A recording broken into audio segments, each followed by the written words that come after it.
Welcome back, everybody, to another episode of The Weekly Planet, where we talk movies and comics and TV shows. My name is James, also known as Mr. Sunday. With me, as always, is my co-host. It's Nick Mason. There he is. He's waving his arms around. I'm doing some big helicopters. I'm one of those helicopters that has the two blades and they're at weird angles, and you're like, why doesn't that destroy itself? Yeah. You know? Why doesn't it? I hate this. It's very upsetting. Yeah. I'm at an air show. Destroy yourself. Did you see that video this week? It was an F-35. It was practicing its... Oh, no, just like... It's just the vertical takeoff and landing, and it just sort of tumbled to the ground, and then the pilot ejected out of it. And I'm like, I think that guy's dead. Oh, really? Mate, I mean, there's not... So, like, if the ejector seat goes off or you jump out of a plane with a parachute, it needs a certain amount of time to open properly. Oh, otherwise you just hit the ground. Yeah. And I'm like, that guy had a rough... Damn. Yeah. That's glad I'm not him. Yeah, absolutely. Glad I'm just part of an award-winning podcast.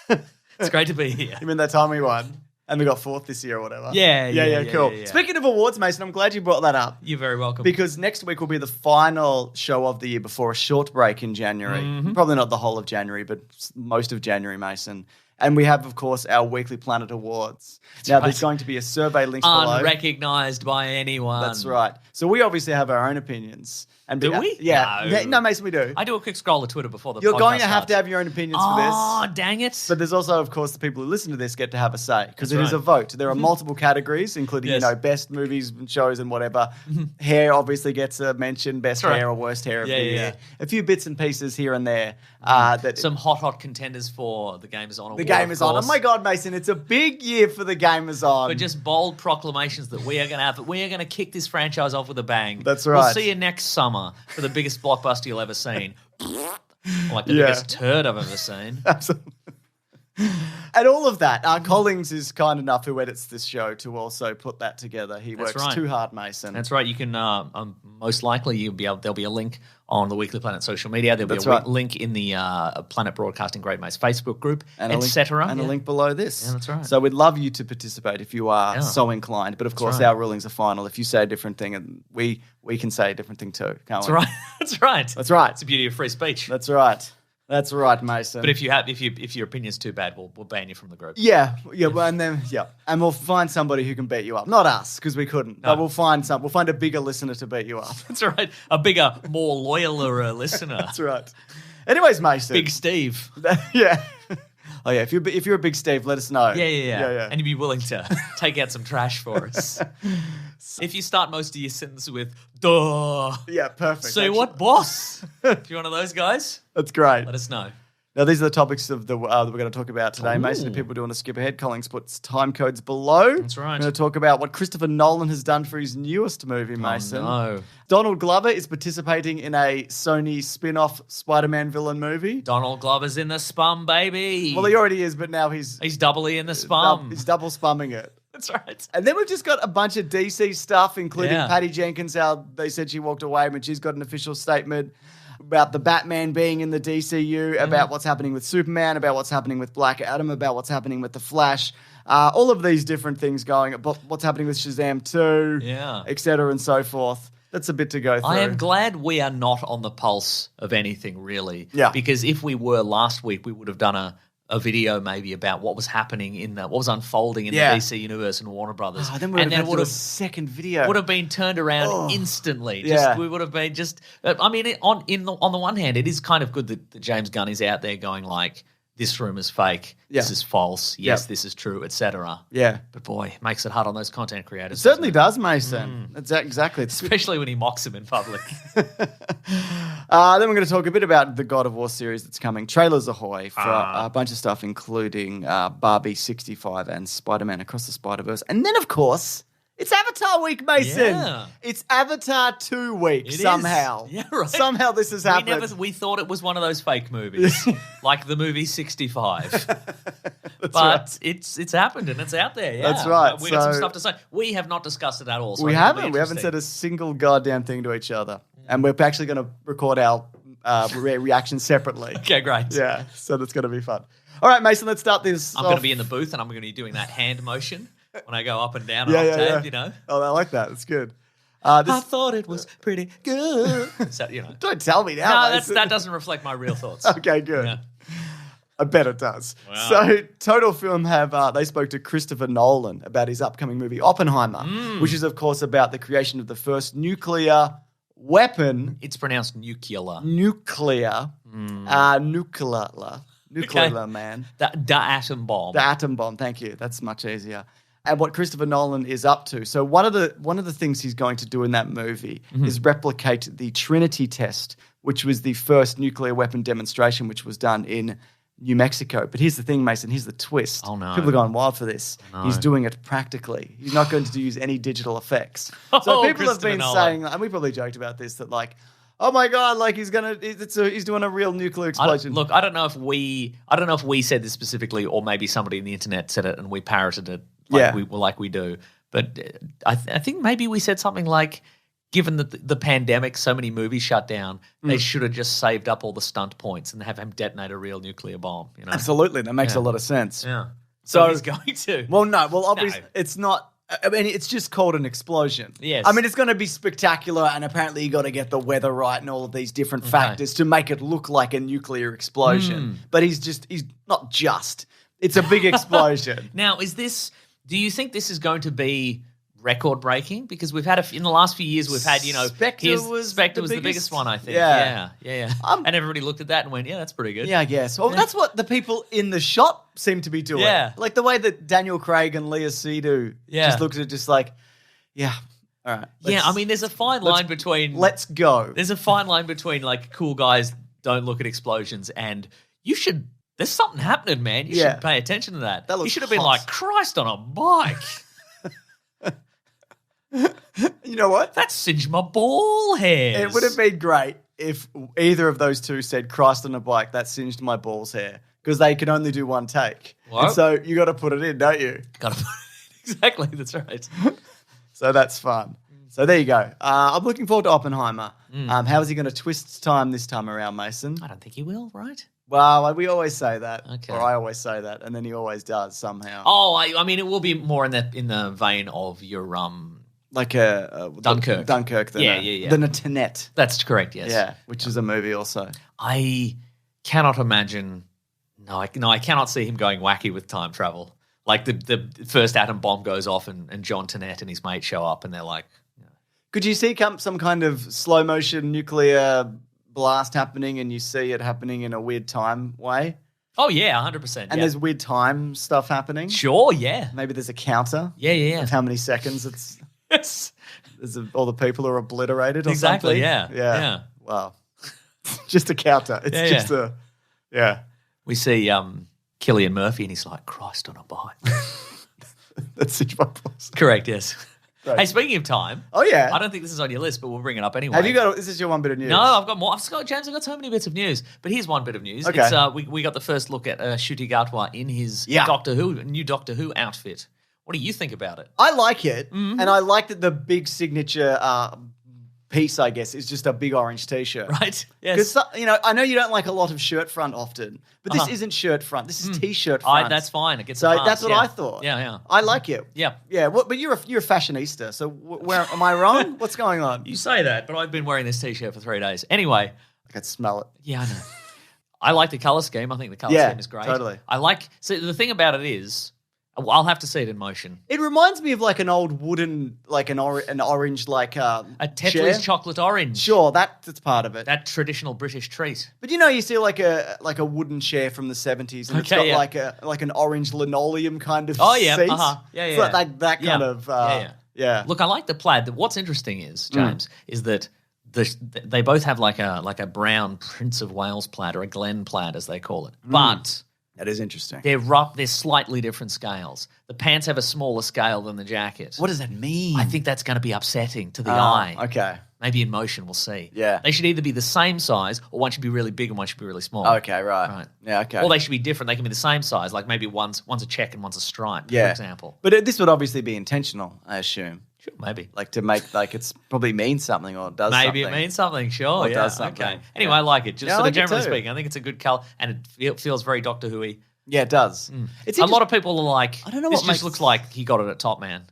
I'm like, I don't think so. I think it is more fashionable, I think, than perhaps some others. Like, I think Jodie Tenet's Whittaker's look yeah. is like, I think they went as far away from fashionable as possible. With that. They're like, we'll give it a little bit of Mork from Mork, and we'll give it a little bit of like. I like that one though. Yeah. I think Tenet was fashionable for the time. Yeah. Like apparently got it from Jamie Oliver wearing it and like on Graham Norton or whatever. Right. He was just wearing chucks. Give me that. Give me, I'm taking it. Yeah, I like that one.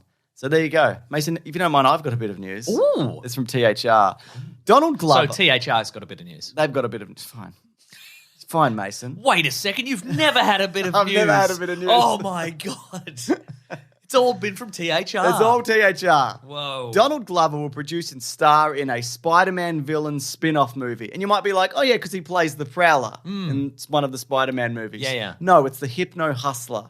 Unbelievable. So he appeared in the 70s first, obviously, and he's kind of been a bit of a joke villain. His name is Anton Dalcion, and it's something like that. And the leader of a band called the Mercy Killers, and he used hypnosis technology and his instruments on his audience in order to rob them. Apparently, Donald Glover is on board because he the musical element and how there's no pressure to do anything that anybody likes. Yeah, absolutely. Yeah. Yeah, I mean that makes a lot of sense. That's and I'm only saying this because it's Donald Glover, who I'm predisposed to like. Yeah. As opposed to when they're like, what if we did El Muerto? And What I'm if we like, did?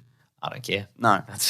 Here's a question for you, though. Yes. Do you think they're going to take his character, who's already like Miles' uncle, maybe, or hinted at, and he's going to be turned into the Hypno Hustler, or is this a different situation? No, I think it's a different situation. Do you think it's going to be maybe a movie set in the 70s? Ooh, that's a great question. Yeah. Because he's had some modern day appearances, I think. Yeah, that's true. But maybe not. He turns up and they punch him, basically. Yeah. That's no, I think if Sony were okayed this, they're looking for they're looking for a more charismatic leader for the Sinister Six, I think. So I think if it maybe it's set in the 70s, but I think it'll have to end in the present day. Right, okay. And he meets Morbius and the Vulture. Will he? No. He might meet Morbius. I don't think He might meet Morbius? Might meet Morbius. Of the two, you think he'll meet Morbius? He'll meet the back of Morbius's head and a guy in a vulture suit.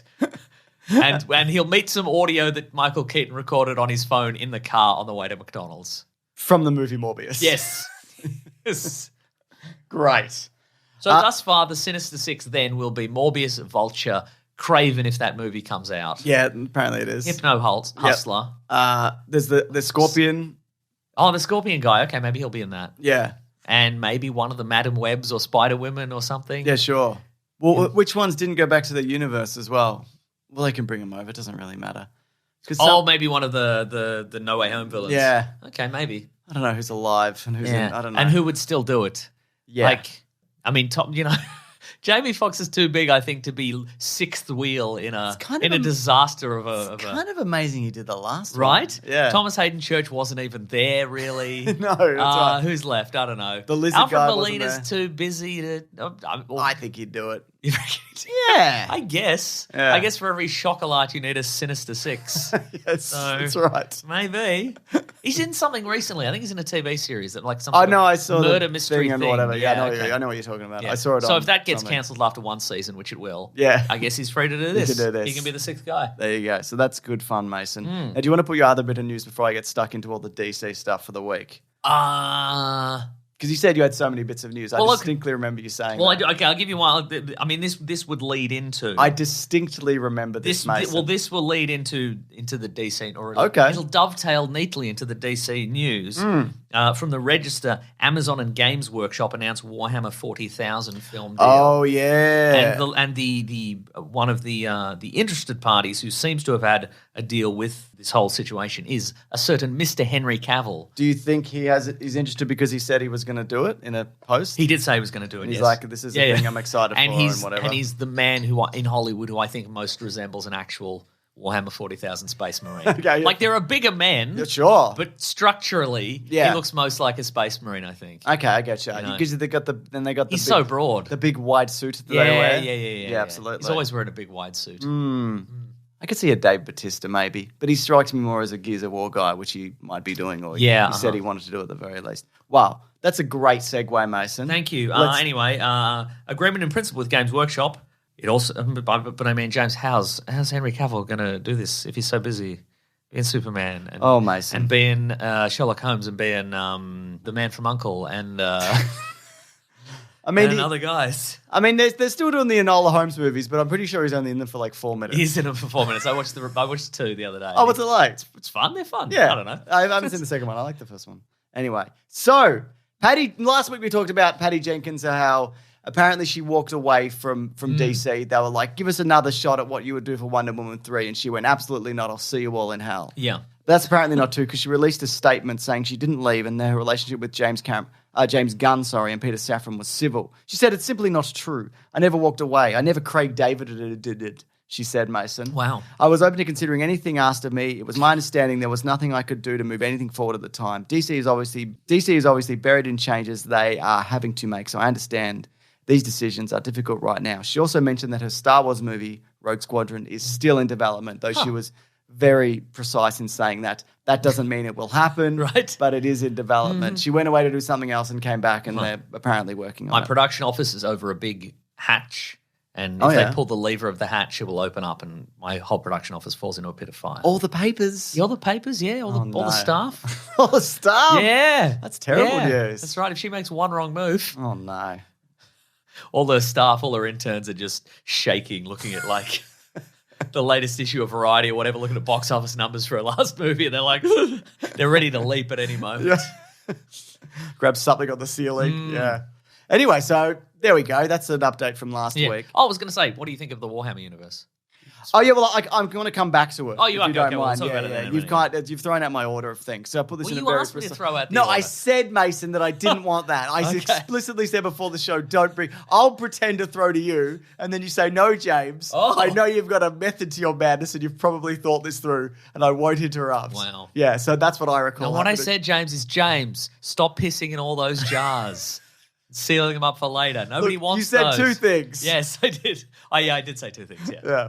Anyways, this is via Variety.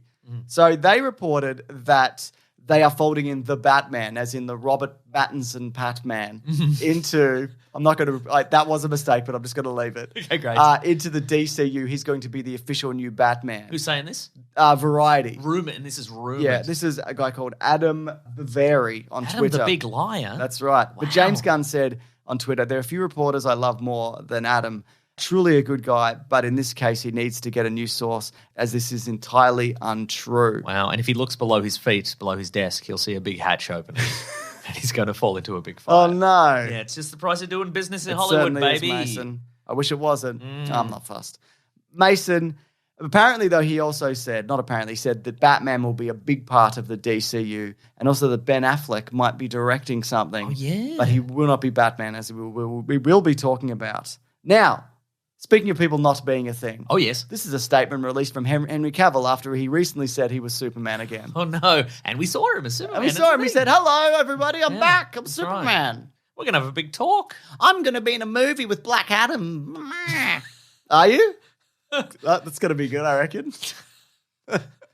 I never thought it was going to happen. Didn't you? Okay. I didn't think they'd fire him immediately. No, but I didn't think they were going to do a Black Adam Superman movie. You thought that the time period between him announcing his return in the Black Adam post credits and the new Superman movie getting cancelled would be longer than like a week and a half. Yes, I did. Yeah. That is true. But no, I didn't think they were going to be like, up next, Black Adam fights Superman. No, of course not. No. Anyway, he said, I have just had a meeting with James Gunn and Peter Safran, and it's sad news, everyone. I will, after all, not be returning as Superman after being told by the studio to announce my return back in October. That's fun. Prior to their hire. This news isn't the easiest, but that's life. I think also that he all the stuff that he released wasn't like, and I'm doing a new Superman movie. He said, I'm back. And I met Black Adam. The changing of the guard is something that happens. I respect that. James and Peter have a universe to build. I wish them and all involved with the new universe the best of luck and the happiness of fortunes, et cetera, et cetera. Superman's still around, onwards and upwards, blah, et cetera. Oh, what if it just turned real sour towards the middle there? As far as I'm concerned, Superman's dead. Whatever. He died on the toilet, off camera. Yep. Here's me doing an impression of that. I'm dead. I don't suck. It's not even from a kryptonite poo. It's just I just died on the toilet. This is in all mediums. It's canon in comics and everything.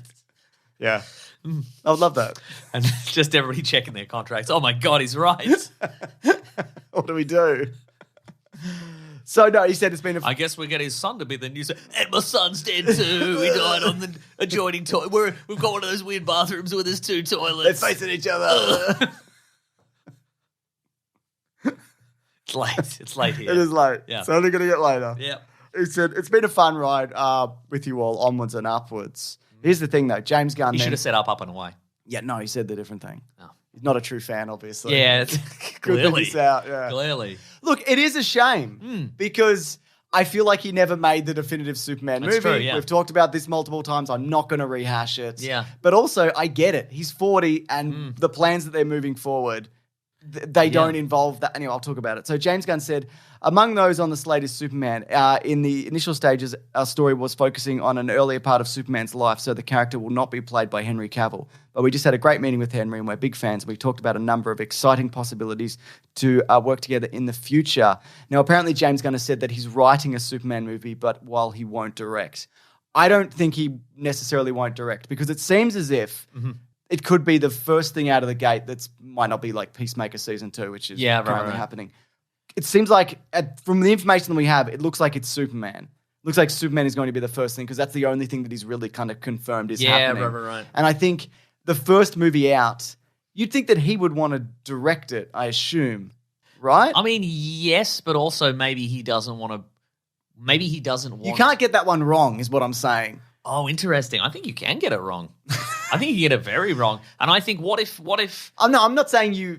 Obviously, it can be wrong, but I'm saying you. It would be bad to get it to reboot, and then the first one is bad. Yes, But I guess what I'm saying is, like, if he directs the first one and it doesn't, and like many Superman movies, it doesn't quite hit the way that people are hoping for. Yeah. Then people may be like, oh, this guy thinks he can do everything here. He can chart the direction of the DC universe. Yeah, He's going to direct all the movies and blah blah blah. But look how badly that turned out, and then they all turn on him. Okay.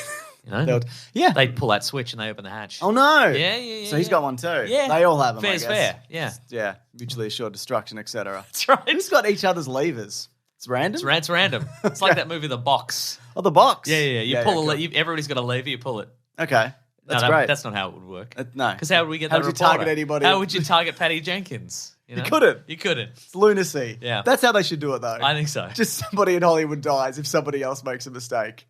So Mason, he said the script will focus on, people were like, oh, was this an origin story? He said, no, the script will focus on the character's life as a cub reporter in the fictional city of Metropolis. Audiences will encounter him meeting key characters like colleague Lois Lane.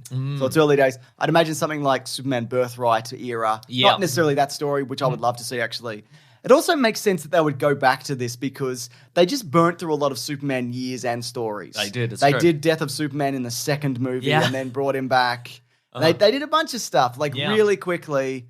And I think there are a lot of things you can do in between there. And I would love to see, and I've said this before, Death of Superman, but with the Superman we know. We've seen for more than a week. Yeah. Yes. Yeah.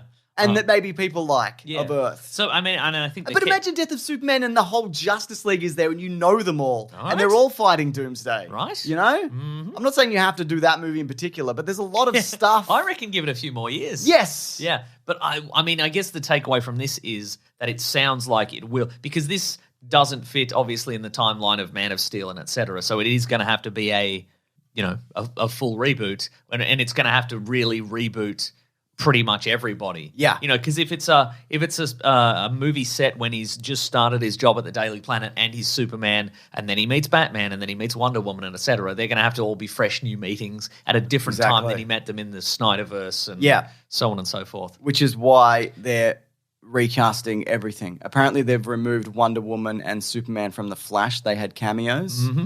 And apparently Henry Cavill got paid $250,000 for each of those cameos. Cool. So he did for the Black Adam and The Flash. That's $500,000. Wow. Which, good money if you can get it, Mason, I'd think say. so, yeah. Do you agree? Yeah, I do agree. Both of us agree. Also, you know what this means? We're going to get a proper Jimmy Olsen in this universe. I hope so. Because there is no way Gunn is not going to do a Jimmy Olsen. Do you reckon he'll have the fin on his head like you on He'll have a fin on his head, yeah, an orange ginger fin. They'll call him. It'll be Jimmy Ginger Fin Olsen. I wouldn't be surprised if Henry Cavill plays like Kingdom Come Superman. Yeah, in the future, down the line. Look, it's also equally likely that they'll just recast him as somebody else. Yeah. Like make him Jor-El or something. And there's also a very real possibility that... Or a villain. Was rumoured some time ago that he might switch to Marvel for maybe one appearance. Like Hyperion or the Sentry, Marvel, and he can fight the Thunderbolts or whatever. Yeah. So that would be cool too. Yeah. But I think you're right in that at this point, I imagine that it's the same. It's Doctor Strange Multiverse of Madness, but then he comes in and people go, "That's a guy from another universe. From another universe. They've crossed the streams. Yeah, he looks like that guy that died on the toilet from the other universe." Well, I'm Hyperion, and I've never died on the toilet, and I never will. He's got laser eyes. He does, doesn't he? That's great for him. Yeah. So that's good Thunderbolts, stuff. run! He's never died on the toilet, this guy. Maybe we could trick him into it. I don't know. It could be the plot of the story. Yeah, sure, right? But I think you're right that it needs a... He's not dying on that toilet. He's doing that pose that everyone does, but he's on the toilet. What's the pose? The throne pose. Oh, okay. I thought you meant the superhero landing. You can do that on the toilet. I guess you could. Yeah. With your fist in the toilet. This is a bad show we do, Mason. But I get that what you're saying, like, if he's meeting all the other characters again, it would be weird if it's like Wonder Woman and the they're not going to put Ezra Miller back in, obviously. But you got it. It's astounding that that's the movie that keeps going, though, isn't it? Yeah. Wild. Batgirl, no, thank you. What about another Superman movie? No. The Flash, yeah, let's keep that. I think what happened. What's the contractual thing going on? I think the Flash is also going to be the reset point. Oh, right. Even though Aquaman 2 is set after, and it looks like Jason Momoa is probably not going to be Aquaman and potentially going to be Lobo. Yeah. But I think that's going to be the reset point. I also think there is the very real possibility, and I could very well be eating my words in years to come, that somebody clip this audio, that this is going to be like as successful as the MCU. Yeah. If done correctly. Yeah. A lot of caveats here, obviously. But the idea of rebooting it with these people involved in it, a fresh start. James Gunn has done, he's worked in superhero universes before and all of that. He has a good understanding of all of this. I think he has, a range of abilities that's not just grimy, gross stuff. He can do heart and all of that. And I think you need that for so many of these properties. I think there's a very real chance that this could be better than the MCU if done correctly. Because how many of these characters are iconic, but people are just like, I don't like these versions. Right? Yeah. And I know there are people that are, including us, there's things of it we like, but you can't take that stuff that they've done, old Ben Affleck who doesn't want to do it, like a 40-year-old Superman who's dead and back, and Clark Kent died, but he's back working he had a funeral, but he's back working and whatever. Right. Wonder Woman was in the 80s, and The Flash is doing things in real life that it's fucked, right? I agree. I'm not saying there's not good things in there, but it's fucked. Yeah. You need to reboot it at this point. Yeah. It's like, what would be the... And also, if we've reached a point where perhaps people are a little tired of the MCU because it's... Yes. I mean, one option is we just let the whole thing collapse in on itself. Yep. But what if you're like, hey, point of difference, look, we're doing fresh, interesting stuff here. Yeah. And the cinematography's better also. I would say arguably... I mean, maybe not now necessarily, but just bigger characters in general, more known characters. Yeah. And they don't, Marvel are in the phase of bringing in new versions of existing characters and phasing out more popular characters, where they have Superman, Batman, The Flash, Wonder Woman. They start Green Lantern, whatever. They're starting from scratch, and they can use everybody for at least a decade. I guess they can, but that is a gear shift, I think, for James Gunn. Yeah, Because totally. he's more get the D-list characters and make them interesting. No, I don't think he's doing this to do that. I think he will do that. I think we're going to see a bunch of weird D-list stuff. But I don't know, I just think there's the potential for this to be obviously, that this could be enormous. Or someone's playing this back to me in a couple of years and they're like, you're an idiot. Whatever. If it's good. If it's good, it will be good, is my point. That's true. Yeah. Man, wonder how are they going to fold? I mean, I guess a lot of it stuff you could be like, well, I could fold Peacemaker in because whatever. We didn't really see. We only saw some of the Justice League, Also, I don't know. I mean, it would be kind of it'd be hilarious if he cancels everything except his own show. Very good, very good. But you know what? He's allowed to do that. They gave him the keys, and people like them generally. Yeah, I think so. That's right. But speaking back to what you said earlier, when you said the Flash might be the reset point, that is, I feel, traditionally DC's thing to do, which is reset everything within the context of the story. So you can say, well, all the other stuff existed before, but then the universe was annihilated. Yeah. And now, so people can't be like, well, you just said Henry Cavill Superman didn't exist. Well, he did exist. Yeah. But they rebooted it just like they rebooted Superman in the comic It's books. the same as like Crisis on Infinite Earths or New 52 or New Rebirth Crisis. Zero That's Hour. the one, Yep. exactly. It's just doing that, but in movies, basically. And that, again, like, that can go any number of ways, as it has in the comics, but it can and has worked sometimes. Ooh, do you think they'll fold the Watchmen universe in God, the don't. movies? No, don't. Oh, they're doing a lot, though, aren't they? Just leave it. It's happening currently in the comic books, I think. Yeah, stop it. Stop it, Jeff Johns, who's probly doing it. I don't know. I think Dr. Manhattan has a kid called the Watchman. Yeah, now. no, I read it and whatever. Okay, right, how's that going? I read it ages ago. Okay, great. Where he went in Superman, whatever. Yeah. We read it. We talked Doomsday about Clock, but there's more. There's more after this. There's more after that. Great. Yeah, it is great. It's really good. It's pretty great. Anyway, this is via THR. So Henry Cavill, of course, will not be returning to The Witcher.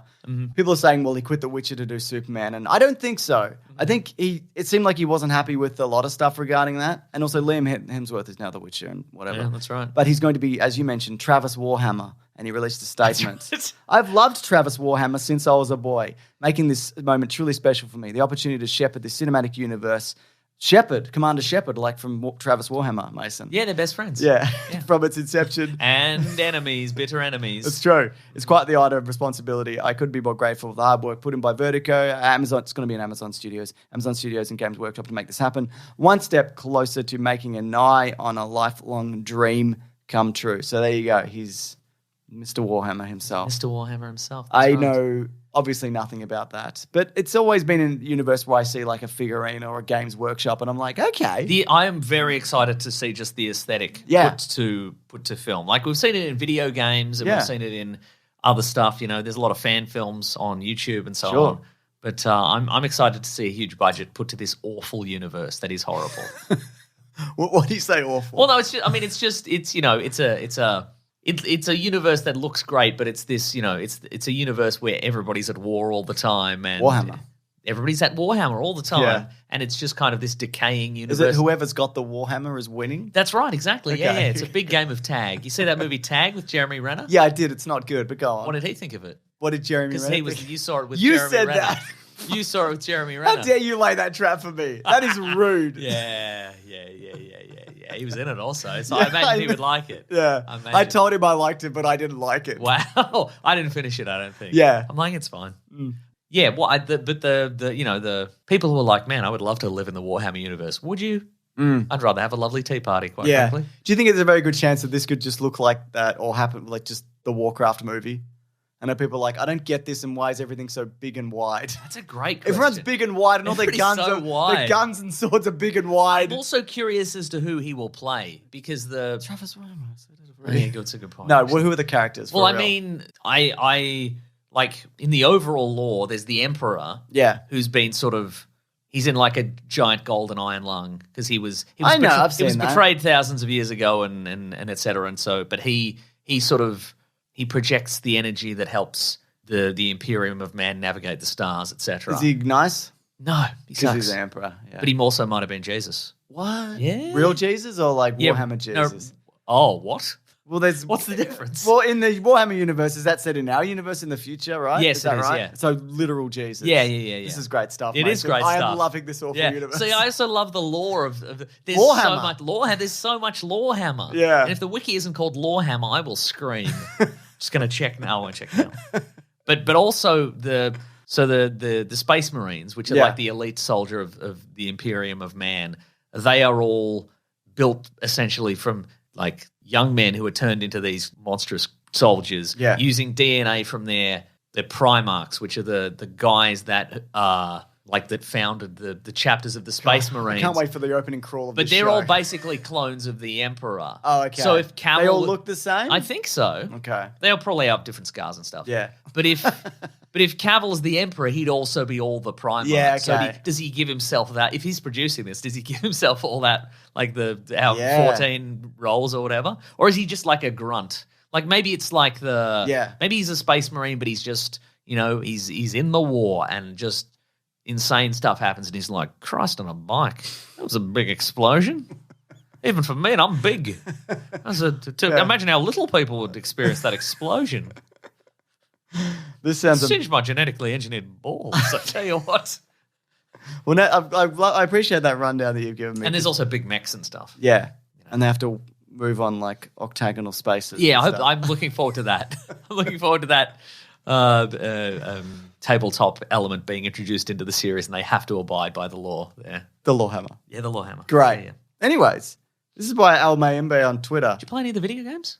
Maybe. Space Marine? Maybe. I honestly don't know. The one on Xbox? Nah, don't know, mate. Probably. Space Hulk. Yeah. I think you're lying. Yeah, I am. You just want this segment to be over? Yeah, that's right. Wow.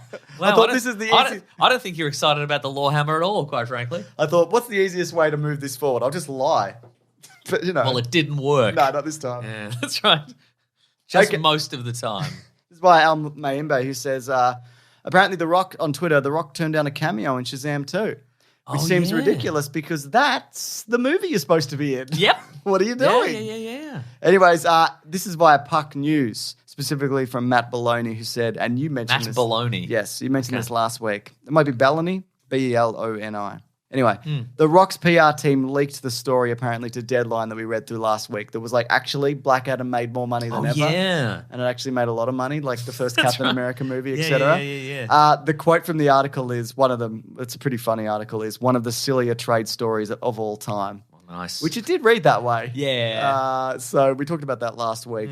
Now, also, this kind of blew up as well that apparently The Rock unfollowed the Black Adam and Warner Brother Discovery accounts on Instagram. Wow. But he said, you know it's over. No. Well, he came on Twitter and he said, listen, 100% not true. My finger slipped. No. Now, never followed either account on IG. Now, in response to Brandon Davis, who apologized for posting about it, said, we're always good, bro. Insanely toxic time and culture. On a positive note, tell your mama I said hi. Because he's having sex with his mum. Yeah. It seems. A real Rove Live situation, it seems. It certainly is like the TV show Rove Live, Mason. Great reference to a great Australian show. Are you just saying that's a great reference to a great Australian show so we can go to the next segment? Yes, Mason. That's what I thought. Well, too bad. Here's a tweet from @Superman on Film. Okay. He says, since The Rock has rewritten his history with Black Adam, and I was actually covering this stuff on a daily basis in the mid-2010s, I'd like to clue you in on the real history of his association with DC. Oh my God. Because you know The Rock's always been like, man, I loved Black Adam since I was a kid. No, you didn't. You're a liar. Nobody did. He was a weird second-stringer villain for a guy who's a copy of Superman. And a lot of the time, he was just like a weird little man. Yeah. You know? You're just saying you did because you want to move to the next movie, aren't you, The Rock? You're lying. Yes. Anyway, go on. Well, he's recently stated that he's been working on the film for 15 years. He's been attached to several DC roles before deciding to go with Black Adam. For example, he was going to be Lobo. He was going to be attached. He was attached to a Lobo film with Brad Payton directing, which evaporated in 2013. From there, he went to tease that he'd be a Green Lantern. In 2014, he started dropping hints on Instagram and Twitter about playing Jon Stewart. And even at that time was teasing a fight with Superman for some reason with a hashtag Jon Stewart can still whoop Superman's ass. That's good stuff. And leaving open-ended teasers to fans. After that, it became sort of clear that he's Jon Stewart. Yeah. After that, the talk show host. Yeah.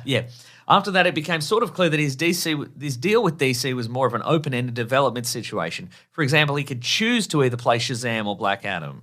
Unlike most actors, he wasn't locked down for just one character. Should have picked Shazam. Yeah, right? Yeah, for real. Yeah. I think he could have done that. I mean, you see him playing other people as children in Jumanji. Yeah. Which is maybe why he didn't want to do it. Anyway, so it says he finally arrived at Black Adam in 2015, and it's becoming clear that the reason he hitched his wagon to that character was because he felt he could make him the center of a whole universe of characters that revolve around Black Adam. He wouldn't have that ability with Jon Stewart because Jon Stewart was like, or the Green Lanterns were like in the Snyderverse. Yeah. So he'd just be one guy in that. Yeah, but he's also just one guy in this. Now he is. Look, honestly, I respect the hustle. You know? Yeah. I mean, he made a really big run at it. That's true. And it didn't pan out, and that's okay. You know, well, maybe it'll pan out. If I'm, because there'll be DVD and home rental Blockbuster. I get that. You go down a Blockbuster, it'll be the front there. You'll be like, oh, I'll get a day overnight at Blockbuster. I get what you're saying, but it's not going to continue, is it? No. No. Yeah. No. Oh, yeah. It'll probably make money on the back end. Yeah, it will eventually. Yeah. Or that merch and whatever. But that's true. So there you go. Good luck to him. Here's a question though. Go on. I feel like this hurt his brand. Yeah. And do you think that is true? I mean, do you think going into the next movie, like a studio is going to be like, maybe we won't give this guy $25 million and like 10% of the whatever? I don't know. I think it maybe only hurt his brand with like internet cynics such as us. Okay. I think that the general public, because he's still like, he's fun on Instagram. That's what and I'm whatever, saying. I think the general public, and maybe they'll just be like, rare miss for The Rock. We'll see him in the next Hobbs and Shaw or Red Notice 2 and Red Notice 3 and Red Notice 4 and Red Notice 5. I would not be surprised. Uh-oh. And maybe it won't happen. Ready to clip this out, folks? No, he does like whatever the Fast 11. Is that the last Fast movie? Yeah, they're currently last filming Fast. one. Fast 11, Last Fast. And he comes question mark. Yeah, etc. Just in case. Just in case. What do you want? Do you want another? You want more? Yeah. I wouldn't be surprised if at this point he needs a bit of a boost, you know? Yeah. Returning to a character. Because who else is he going to return to? The Scorpion King? Yeah. I mean, there's Jumanji, I guess, but it's not like, I can't wait for your character from Jumanji, whatever Skyscraper Man? Skyscraper Man. This time he's missing both of his legs. Oh, no. Yeah, but that's more exciting, I think. Or perceived to be, but imagine. So, yeah, but Hobbs is a character that people, they know the name of. They sure do. And they're like, that's either Hobbs or Shaw, I think. Yeah, I'm not saying it's going to happen because there's egos and him and Vin Diesel and whatever, but That's I'm true. saying it wouldn't surprise me. And they could iron it out for $20 million each, I'm pretty sure. Or Mason. Yes. He could be God of War because this is coming to Amazon Prime. Now, I was like, when are they starting in the God of War storyline? Oh, in terms of... Are they going to do all the original games where it's just a very angry man screaming and killing his way through Where do you think they Greece? should start? Well, the smart play would be the 2018 reboot. Do you think so? Sequel, which they are doing. Yeah, no, that's... Yeah, because you can do all the character whatever. That's true. Because I don't know if you've ever seen even a fraction of those games. He's the worst. Yeah, he's bad, I mean, it's fun to play, but he's yeah. terrible and unlikable. Yeah. And I think they might even do a little... That's James, that's a beta male opinion. Yeah, you're right. Cool I guess it is a cool dude. He's a cool dude. You're right, he's cool. Yeah. I didn't say he wasn't cool, Mason. That's true. Yeah. Well, what about a TV series that follows the plot of God of War and Ragnarok, but we get flashbacks to him being Well, that's what I think they're going to do. I think they might do a little montage up top and be like, he was this and whatever, and then he got the ashes of his dead family. And and now he lives in a cabin in the woods or whatever. Or I'd like to see even just a whole episode dedicated to that time period. Yeah. Or a few episodes, you know. And so that way you kind of like, for those who don't know, you're like, what is the deal with this guy? Yeah. And then you just do a whole episode set in ancient Greece where he just kills literally everybody. Yeah. And you're like, I didn't like this guy, but I like him more than when he was young. That sucked. It's real character evolution for me. I don't like him. I don't like him at all. Anyways, are you excited for that? Yes. And go on. Are you surprised by that?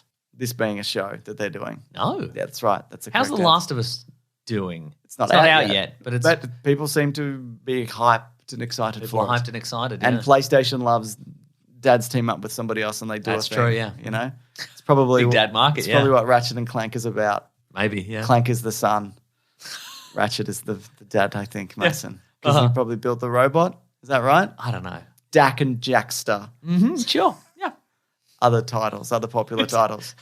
Nathan Drake and Sully. There's one. Yeah. Dad and son, sort of. That's true. Yeah. It's all dad and son over at Nathan PlayStation. Drake and Daxter. What about that? Very good. Yeah. They probably fought in that PlayStation Battle Brawls I bet game. they did, yeah. Yeah, there we go. Trailers ahoy! Arr. How many trailers do you see on the trailer ship today? Is that it's 4. Oh. It's 4, Mason. Okay. Yeah. 4 score and 7 minus 4-3. Very good. That's what a pirate would say. Was that what a pirate would say? Yes. Now, Mason, I know you haven't watched this trailer because we talked about it before the show. But there's a new trailer for Scream 6. Okay. And the M at the end makes the V in the eye. Incredible work in sneaking in a number into a logo. Well, it's also interesting because the last movie was just called Scream. And that was Scream 5. Right. I hate that. But wasn't there a Fast and Furious movie just called Fast and Furious? Yes. Yeah. Yeah. They're following that system. Yeah, but that's not right, Mason. No, it's wrong. It's wrong. It's wrong and rude. Anyways, I think it's very cool. This time, that's an off-air joke. That's right. That makes no sense, and the people who were talking, it doesn't matter. Nobody knows anybody. It's irrelevant, but it was very funny. Just know that. Anyway, so they're in the city. It's Scream in the City this time. Sex in the City, yes. Jason I was going to say Manhattan. Yeah, there we go. That's where I'm going. So it's going to be set in New York City. Maniac of New York. Oh, yeah. Good comic. So I think it's about time they move Scream as well. Have they? Because I've only seen, what have I seen? One. I've seen Scream 1. Yeah, we did a commentary on it. Yeah. And so you watched it with us talking over it, yes, which that's is not true. a good way to So watch I really anything. haven't watched any of them. No. So are all the Scream movies set in the same town usually? Mostly, I think one's set in a university town or something. Okay, right. Speaking of commentaries. But within the tri-state area, I would imagine, yes. Speaking of commentaries, there's going to be we're doing the Polar Express for Christmas. Sure are. We haven't done it yet, but boy, we're excited. we are looking forward to it. So excited. That will be up, probably when you hear this. Yeah. Anyways, aside from that, let's move forward. Let's talk about... Oh, wait, did I answer your question? Was it a teaser? Do we see all the characters? Yeah, they're in a subway train. Why are the characters from Scream going to New York City, baby? I don't know. For that famous New York they're slice? trying to get away from the Scream. Right, but not the slice. They're going to get a different kind of slice. They're going to get a different slice. A big knife. A big knife. Yeah. And Neve Campbell's not going to be in this one. Oh. I don't know if you saw that. No. Yeah. Anyway, I like the last one, and I'm glad they're making them. Is she going to be in a Lost in Space reboot? She wasn't in the first Lost in Space. No, but somebody else was. Yeah. It was vaguely related. Yeah, there we go. Yeah. From Party of Five. Correct, yes. And yes, that's very good. No, it's not. It's not? It's just not. Well, I was hoping you'd lie and we can move forward, Mason. Anyway, there's another trailer, though, this week. Yes. A couple others. One is for Barbie, which is the Greta Gerwig Barbie movie, which has Margot Robbie as giant Barbie, it seems, from this trailer. She's 19 feet tall. Where do you think that's going to play in cinemas? Just this woman terrorizing a town. Oh, you think? You think that's going to be consistently? Giant clothes for her. Going to be consistently 19 feet tall? Stomping on little girls and whatever. Hi, James. I think it's just a fun little homage to the movie 2001: A Space Odyssey. Is that what you think, Mason? Yeah, hang on. Perhaps I didn't get it across correctly. You've actually sold me on that. Yeah. Yes, you're right. It is a fun little homage. Yeah. But we still don't get any clue as to what there's the flashes plot of is. the town, but no, Yeah. when Like, is she a toy that's come to life? Does she exist in a toy world? Does she exist in the real world like the Brady Bunch and she is because it looks from what we've seen from like the on-set stuff. Is she the woman that the Barbie toy is based on? Yeah. I guess we'll never know. So here's some of the casting. Margot Robbie as Barbie. Yep. Ryan Gosling as Ken. Simu Liu as another Ken. Sure. Ncuti Gatwa is also another Ken. Terrific. Issa Rae is Barbie also. Okay. So it seems like there's going to be multiple versions of these characters. I love the within toys, how the toys work. Yeah, but aren't Barbie's friends like, if you look differently, you're not Barbie, you're Barbie's mate or whatever?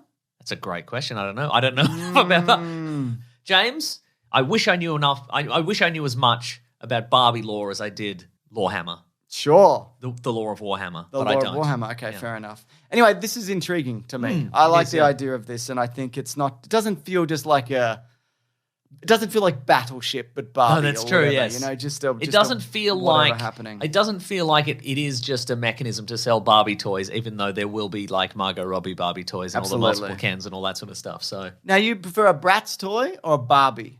I don't. Bratz got the big eyes, and they're like, "Ugh!" Are Bratz illegal now or something? Illegal? Didn't they lose a copyright lawsuit and they can't make Bratz anymore? Bratz. Because they ripped somebody off. I don't know. Copyright.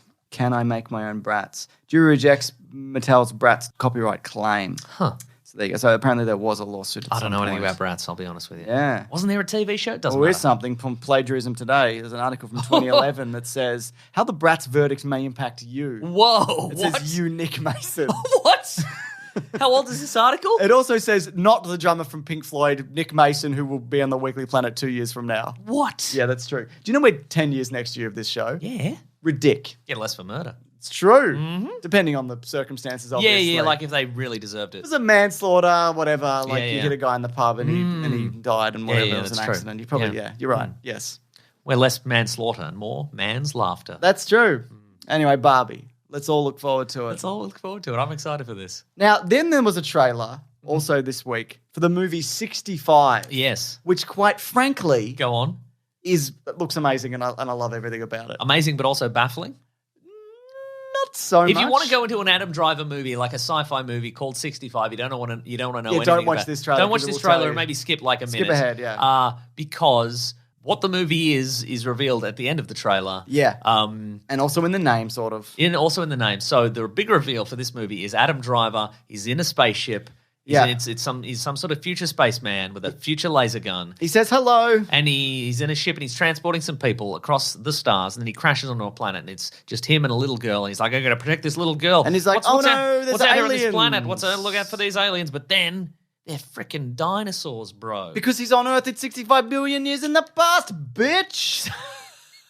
So how does this play out? Is he a man from future human civilization? He's gone back in time? Or is he an alien man who just happens to look a lot like a human and he's landed on Earth? I think it's that. You think it's that? I think I would also prefer that for some reason. Okay. It seems like from the technology that you can't really tell. It could be futuristic technology, but the interface, there's no English in it or whatever. But he's speaking English, of course. But what I love about this is someone went, fuck Jurassic Park. Let's do dinosaurs in a different scenario for once. Yeah. Thank God. Yeah, you've talked about this in the past. Yeah, I know there's been examples of it, and there's been nature stuff that they've done, and all that is incredible, and I'm a big fan of that. But and then like Velocipaster, and then there's Godzillas and whatever. But I'm talking like actual real life looking dinosaurs, and this just.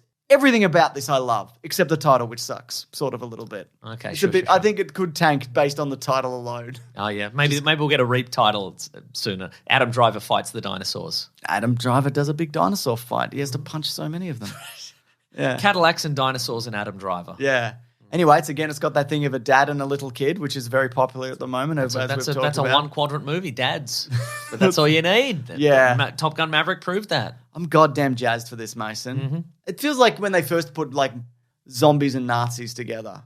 Sure. To kill them, obviously, in games. It's like it just makes sense. And this makes sense to me. Adam Driver and dinosaurs. Yeah, and future of past and whatever. Do you think the finale of this movie is he genocides the dinosaurs? Like he kills all of them? God damn. That would be amazing. Yes. By accident? No, I think he's got a nuclear weapon in his ship or something. Yeah. Or he pulls a comet from orbit. And he's like, I've had enough of this and I'm pulling a comet from... I didn't want to do this, but I'm pulling a comet from orbit. I'm setting my gun from semi-automatic fire to pull an asteroid out of the solar system and crash it on this planet. You made me do this. Bang! So do you think also maybe they're like the original humans and whatever? Oh, maybe. Or do you think he's just going to be like, I'm leaving? Like, are they supposed to be seeding a planet? Because it's like an exploratory. Oh, yeah, that's true. It's an exploratory vessel, which again makes me think that he is an alien. Are all the other people in cryosleep? Yeah, apparently. Yeah, right. Yeah, and it's obviously big Planet of the Apes vibes because that's kind of our. Okay, how would you feel about at the end? Maybe Adam Driver dies, and then like some people, he thinks all the other people died, but they didn't die, and then some of them come out of the cryopod, and it's like, "What's your name? My name's Adam. What's your name? My name's Eve." What do you think about that? Would that ruin the movie for you? If I was there, if I was in the movie, I would use that gun to pull another asteroid out of space. Wow. If that happened. Wow. Yeah. Wow. That's what I would do. When did humans evolve? Well after that. That's what Yeah, by a very long time. Well, maybe the cryopod is underground. Maybe they've got some primates and stuff as well and whatever. Maybe they've got some Primarchs. Well, it's like that's how... in the movie Warhammer. Anyways, we also had a trailer for Across the Spider-Verse. Yeah. And what was exciting about this trailer to me, Mason? Crazy cameos all the time. Every cameo, every Spider-Man you've ever seen, they're all in this. I got a list from Polygon.com. PS4 Spider-Man guy, he's in there. Yep. Spider-Man 2099, but he's big and wide. Wow, he's the bad guy, sort of? I think but he won't be. It's a multiple Rick situation. Yeah, right. No, he won't. But then Spider-Woman, but it looks like the Jessica Drew version, apparently. Spider-Punk is going to be there. And it's going to be Daniel Kaluuya. Is it? Spider-Punk, yes. That's great. Love that. The Japanese Spider-Man. Love that also. Spider-Man India. Okay, great. Bombastic Bagman. Oh, yep. Spider-Man with a bag in his head, yeah. Insomniac Spider-Man that you mentioned. And an actual Insomniac Spider-Man. He's just like, God. The Amazing Spider God, Monkey. you got any tips or anything? I took a sleeping pill, but no, warm milk doesn't work. No, it really He's just doesn't. on the phone. He's just on the phone to MJ, and he's like, mate, you got any tips? Sing me a song. Sing me a song so I can go to bed. Because the longer I think about it, the more anxious I get about it. So I can't just say I don't think about it, but I can't. I try to ASMR. I hate it. It's people just chewing in my ear, but I don't know, like that. Who's doing that? Stop. The Amazing Spider Monkey, Lady Spider, and also Undies Spider-Man. Mm-hmm. Spider-Man is Undies. Spider-Man. Scarlet Spider, which is the Ben Reilly version. Mm-hmm. Cyborg Spider-Woman. Whoa. And there's others, etc. Nice. There's all of them. Yeah. They'll all be in it. Anyway, looks great. Love the different animation styles. Love that Peter B. Parker is missing his baby from the baby carrier. What happened there? Probably got kidnapped. He probably just left it somewhere. He seems pretty chill. Now, there was what I think is maybe, she wasn't in the trailer, but I think maybe some concept art got released. Is that real concept art? Of little baby Mayday Parker? I haven't seen that, no. Oh, maybe I'll find it. Maybe you should. That'd be perfect to show on this podcast, Mason. Oh, come on, mate. Yeah. Come on, mate. I'm making big fun of you. Come on, mate. Here we go. This is from Discussing Film, so veracity to be determined. First look at Peter B. Parker's daughter, Mayday, in Spider-Man Across the Spider-Verse. Oh, okay. Yeah, I get that. So a little redhead wearing a little dungarees, which is interesting because if this movie does well, they'll have to maybe take a little look at Peter Parker in the regular Spider-Man comic universe and fix him being a loser. Because they seem real intent on him being a loser. They love it, don't they? They love when he's a loser. They've moved Superman forward for now. They should do the same for Peter Parker. Which is fascinating because he also has kids in different timelines and whatever. Yeah. And there's a future Spider-Girl in MCU 2 or whatever it is. And you've got two Spider-Men officially in the Spider-Man universe. Have Miles Morales be a guy, I'm just a young kid and I don't know what I'm doing. Help, exactly. You can say help a lot. But then you've got Peter Parker and you can be like, I'm doing great actually, thank you. You've been looking at my adventures for 50 years and I've figured out how to get a bank account. I've figured out how to stop all the villains. I've just got this gun that will pull an asteroid from space. That's right. And if anybody steps out of line, I'm going to do it. That's right. Bang. Bang. And that's good stuff. Mm-hmm. That will make no sense if you skipped the 65 trailer that we talked about. Very excited for this. It's our mid-year. Can't wait. I'll wait, obviously. You'll have to wait. Yeah, I'll have to wait. And there's not really much I can't wait for anymore. I can wait. Either you reckon? I can wait. Oh, yeah. Good. Yeah. I can wait. All right. Mason, it's been 84 years Titanic meme since first Avatar. Terrific stuff. That's good. Yeah.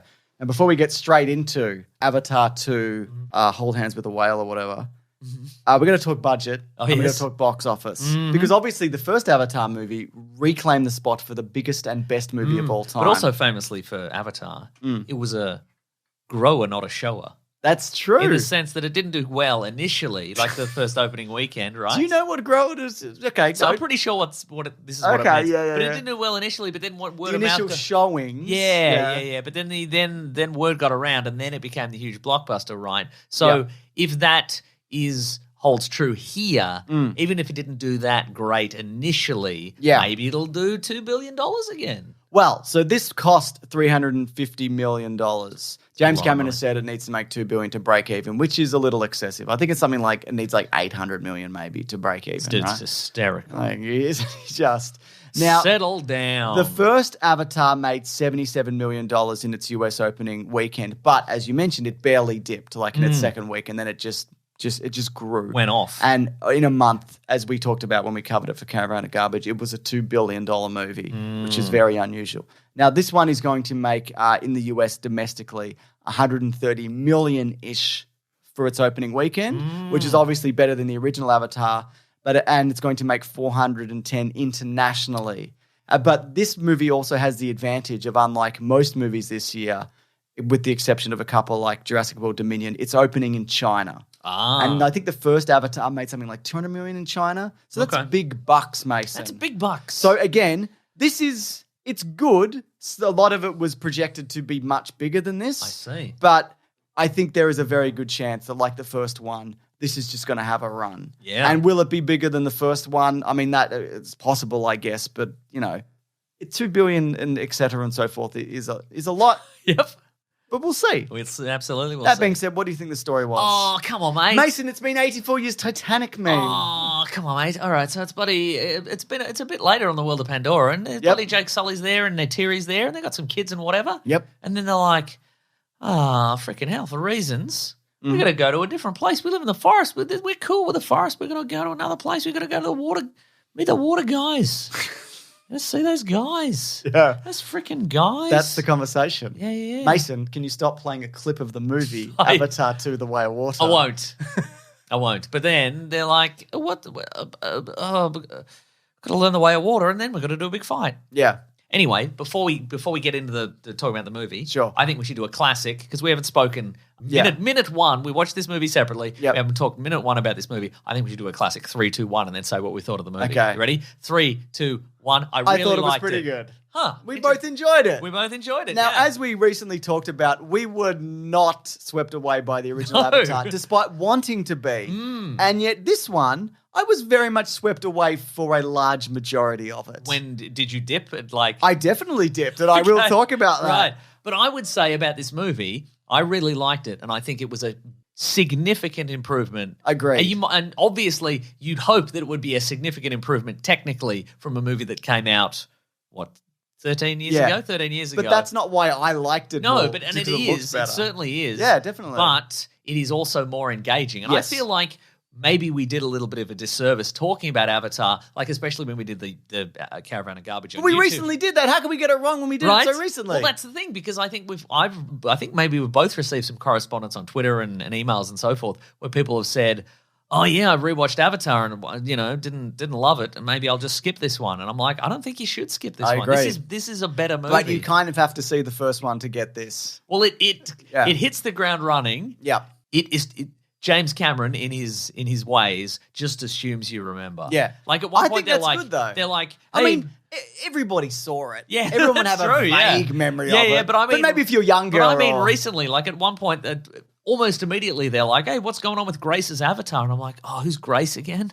Oh, but Sigourney Weaver's character from the first movie. By the way, we're going to do non-spoilers and spoilers. Skip That's ahead true, if when we get to that, if you're so inclined. Yeah. But what I was going to say is that this movie is in it. Like, I think is it different? Is it a different effects team? It's Weta Workshop this time. Who was it last time? I think it was also Weta, but I think it's also like multiple houses that they are exploiting and whatever. Like they did. For and we'll talk about the special effects. But what I also wanted to say is the writing is a lot better. Agreed. And that is because I think the first movie was written exclusively by James Cameron. Okay. And the new one was written by James Cameron and Rick Jaffa and Amanda Silva from a story the trio wrote with Josh Friedman and Shane Salerno. But Rick Jaffa and Amanda Silva are a married couple who are a screenwriting and film production duo.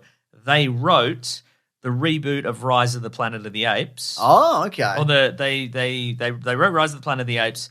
They wrote and produced Dawn of the Planet of the Apes, and they produced War for the Planet of the Apes. That makes a lot of sense. Right? I mean, those are family and community and all of those things. But also, I think what is important about that is that the thing about all this, Avatar and the Planet of the Apes movies are, incredible technical achievements. Yeah. But I think for a lot of people, and, depending on the person and depending on the scene and what have you, there is an element of unreality to the visual effects that you can feel sometimes. Yes. And if you combine that with mediocre dialogue or, a boring man. A boring man or characters that don't act like regular people, you really feel the unreality. Yeah. You sort of disengage from it. But if you go, okay, these characters maybe look a tiny little bit off, but they act like normal people and they talk like normal people. They punch like normal people. They punch like normal people. They say that's called a punch, bitch. Right? Exactly. I think you push forward, and I think maybe that's a lesson they learned for the Planet of the Apes movies. Yeah. And they brought on for this. And this, I was way more engaged with the characters. I felt they felt more like real people. And I think that is partially that the visual effects on this movie are insane. Yes. Insanely good. Yeah. And that I was actually like, oh, these characters don't talk like cliches. They don't talk like Titanic anymore. No. It is wild that none of this is real. I mean, there are a few people in it, and they build like very few environments, but for the most part, none of this exists in any reality. But at this point, I'm like, what is real? Yeah. Like, there's a scene on a boat, and I'm like, is the boat real? Is the bridge on the boat real? Yeah. Are they just standing around nothing? Are any of the externals real? Yep. It's impossible to judge now. All the characters and again, one of the most difficult things to do, I think, in visual effects is water, and this movie is all water. Just literally water. And it's just the characters. A problem I think maybe I had with the last one was the eyes are not great, the skin, maybe the mouth movements. I reckon of this 3-hour plus movie, there was maybe 4 or 5 shots of less than 1 second where I'm like, that doesn't feel quite right. But the rest of them, this is amazing. Yeah, and that could have been because you blinked or coughed or something. Maybe I blinked and coughed. At the same time? Yeah. Yeah, I will say, because it also does a technique where the frame rate ramps up and down at certain points. And coupled that with a 3D, I didn't love you saw that. it on 3D? I saw it in 3D with the high frame rate. I wish I saw it on a much bigger screen. But I do wonder how this would play at home. I don't feel the urge to be I want to get this and put it on a TV and watch it at home. I also have no urge to see it again, really. Yeah. Because it's 3 hours and 10 minutes, and you do feel it.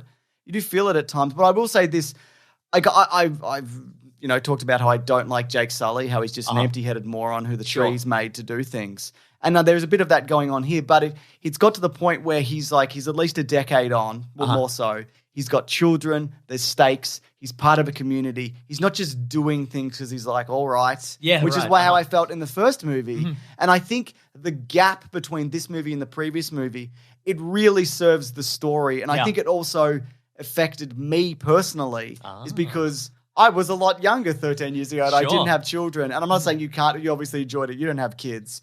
But I think also... I don't know. But I don't have any blue 4-fingered kids that I know about. I think if you made this exact movie 2 years, 3 years after, this doesn't work. I also think if you release this in the middle of The Force Awakens and even Avengers Endgame, people would be like, no. This is... No, James Cameron. This is the perfect time, maybe by choice or accident, to release this movie. Right. There is this gap where some people are like, I'm kind of sick of Marvel, and everybody hates Star Wars at the moment and whatever it seems. I know Andor and whatever, but I think it's just it worked. The timing of this is perfect. But I will say, I think there's not enough of Zoe Saldana. Well, I was going to say, she's one of the best things about the first movie. Yeah, I mean, obviously in this one there's less of a focus on Jake and Neytiri. Yeah, and there's more a focus on the kids. It's more about the kids growing up and etc. But yeah, I would say I like most of the characters, but that's one of the things that I thought is that there's a couple of characters that kind of undercooked, and one of which is Zoe Saldana again. I feel like she was underserved in the first movie, and she's been underserved in this one, and it is a function of the plot, but it's kind of like, you're not going to give her in a couple of scenes. There is a scene in this where, obviously, Jake and Neytiri and the kids, they all go to the Way of Waterland. They go to the water, visit one of the water tribes to take refuge there for reasons we'll talk about later. And there's a moment, there's some Jake Sully narration where he meets the chieftain of the Cliff water. Curtis. Yes, that's right. Love Cliff Curtis. Unrecognizable in this role as a blue guy. That's right. Bluish. Greenish bluish. Teal. Turquoise. Yeah. That's probably accurate. But there's a moment where they meet and they lock eyes, because they're two leaders of these tribes or whatever, and there's the Jake Sully narration's like, well, he's a tough guy and he's tough but fair and he's a bold warrior and everybody fears him, but there's actually one more thing you should fear. And then his wife comes up. Kate Winslet. Unrecognizable. That's right. And then she shows up and Neytiri shows up and they just stare daggers at each other. And there's a look between Sully and the other chieftain that's like, sorry, I had to bring my bitch wife along. And the other guy's like, yeah, tell me about it. And I'm like, that's on brand. That is on brand for the perpetually getting divorced to James Cameron. Hey, he hasn't been divorced in 20 years now. Good for him. Yeah. Good for him. But I'm like, that feels like a very James Cameron Sorry moment. about my bitch wife. And they just spend the entire movie just being like... Yeah, you're right. You're absolutely right. Anyway, new characters. Obviously, Jake and Neytiri, and then they've got... some kids. 3 kids. They've got 4 kids. They've got kids that I don't know. I like them. I don't know any of their names. No, I don't know either. But they've got kids that they grew themselves. With birth. Yep. And they've got one they adopted, which I think we'll have to get to in spoilers. Yeah. And then they've just got a grubby human kid running around called Spider. When you've got when you're a little kid and there was just a neighbor, just a grotty neighborhood kid. And you're like, whose kid is this? Yeah, right? Where are your parents? Where are they? But he's just a kid who he was born during the initial invasion of Pandora. Couldn't get back because he was too young, and so he was raised there and he's gone all native. And I love the idea of that character, like a human living among this tribe. Put some shorts on. Put some shorts on, obviously, with your little loincloth. Have pockets. What are you doing? And it's interesting about like who he's related to and how he was raised and all of that. But I hated his dreadlocks. And I found that, he was good. Like the kid was good, but incredibly distracting. But no, like you mentioned, I thought the kids, were interesting, and I think they kind of telegraphed like how that was going to go. And the two sons, I felt mostly... Well, I found them hard to tell apart. One of them is just Jake Sully. Yes. And the other one's like, I want to be like I wish Dad. I was Jake Sully. Yeah. Well, you will be because, I don't know, there's more movies. So you'll both become Jake Sully eventually. Yeah. I don't know. Yeah, but what I thought was interesting also, because we also see Sigourney Weaver's avatar. It's still in a tank because if you remember, she died and they tried to transfer and they couldn't and whatever in the previous movie. And she's the same age. And Jake Sully is also... looks roughly the same age. I guess so did his wife. I don't know how any of these people age. But I think there was an implication in the first movie that Sigourney Weaver has aged, but her avatar hasn't. Right. And I wonder, in a few movies down the line, is Jake Sully going to outlive, if he lives, to outlive everybody? Because his avatar won't age because it's artificial. They'll probably be like magic. Or he got hit of the with an magic arrow of the water. and he died. What I was going to say about Spider is that despite the fact that I think that would be an interesting scenario that would again set him apart from everything. It's like Superman outlives everybody and whatever. True. Yeah, anyway, go on. I was going to say that whether you like Spider or not as a character, I think he grows on you a bit. Yeah, definitely. No, but It's the hair. Idea. It's just the hair. It's just the hair and the loincloth. Put some shorts on. You have pockets. You can put stuff in your pockets. You can put a slingshot in your pockets. Yeah. You grubby little boy who's probably 20-something. I don't know how old he's 18. Is he? Okay. But he filmed it younger, obviously. Right. So just the idea of, look, there's a reason that there's a narrative reason why the character exists, but I'm also wondering if one of the reasons that the character exists in the movie is because somebody went, hey, James Cameron, it's all well and good to have CGI characters in a CGI universe, but what if we just plonked a real person in there? Wouldn't that look bad? And he went, challenge accepted. Because he's interacting, he's grabbing stuff. It's just amazing. I completely, and he's a different size. Yeah. He is a different size. I don't think so.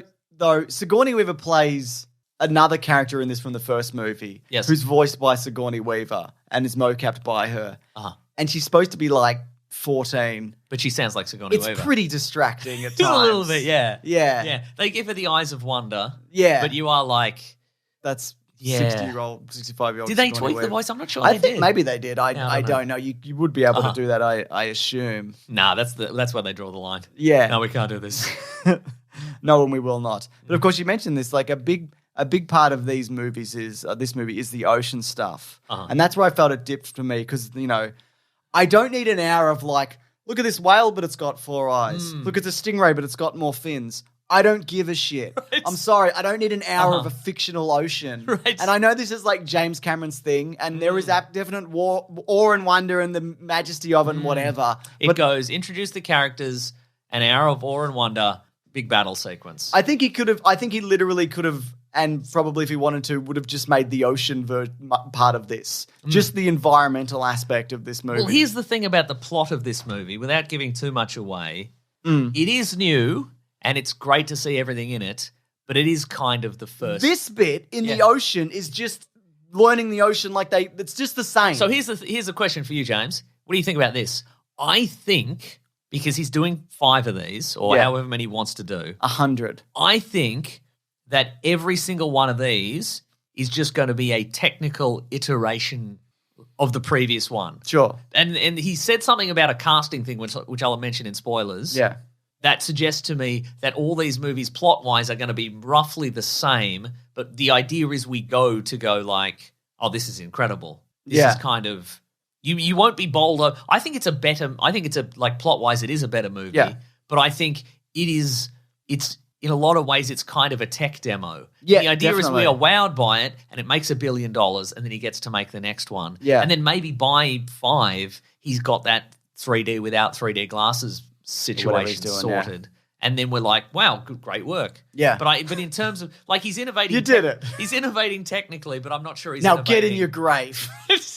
You've done it and Sorry, you're go out. on, yeah. I think he's innovating technically. Yeah. But he's only, like... Do you think he's doing it for, like, the technology as opposed to, I think like, it is, telling yeah. Well, I think there's that element of it. I think he's found the niche of, like, this is what he wants to do as a filmmaker, is create this flawless technical universe. And as like we said, the skin, everybody's skin looks amazing. And when somebody comes out of the water beads off them. I'm looking at hair and I'm like, God damn. Yeah. And everyone's hair's different. But somebody went, I saw on Twitter, somebody went, Jake Sully's dreadlocks are terrible. Yeah, I know, but they look like authentically terrible dreadlocks. Exactly. They don't look like badly CGI dreadlocks. They look like amazing bad This is dreadlocks. a movie which is almost exclusively featuring terrible dreadlocks on people. Yeah. Yeah, I think you're right. I think these, including, like, these have always been the two tech demos, but he's also openly talked about how this has a very obvious environmental message. Yes. And the big part of the reason why he wants to make that is to portray that. And I think when this becomes probably easily one of the top 3 grossing movies of the year, I think, there might be people who are like, well, it did well because it's not about anything. But it's like, no, it's like an episode of Seinfeld. It's about the environment and capitalism and whatever and, like, murdering ocean Yeah, I don't life like, I could not imagine somebody coming away from this and being like, this isn't about anything. You would be shocked, Mason. Yeah, no, I am right. But there is like what is essentially like a brutal whaling scene that is horrifying. Yeah. And it's, especially horrifying because there's a big drill. There's a big drill. There's a big drill. It's like a giant, going to a and giant those dentist whales, office. They're smarter than humans, apparently. That's true. Mm-hmm. As my brother texted me, he's like, just dive. What are you doing? That's right. And I know they had, like, countermeasures, but if these whales are so smart, why aren't they rich? Go away. Why aren't they investigating Bitcoin? These whales, if they're so smart. I loved that. I think I like the designs of the water Na'vi more than the original Na'vi, and it also because they have big sort of flippery forearms and a big flippery tail. Their broader chest because they're obviously they hold their breath for longer. The tails are more like to swim through the ocean. And I guess I also realized that, the ones in the first movie for the jungle are built more kind of like, like for primates and like grabbing branches and running and whatnot, where these are obviously built for the water. And I like that element of it. I loved a lot of the action in this. I thought it's probably not the best action James Cameron has ever done because obviously I think Titanic is a great action movie. Obviously True Lies, Terminator movies, etc. and so forth, Aliens. But like I really love the spindly mechs.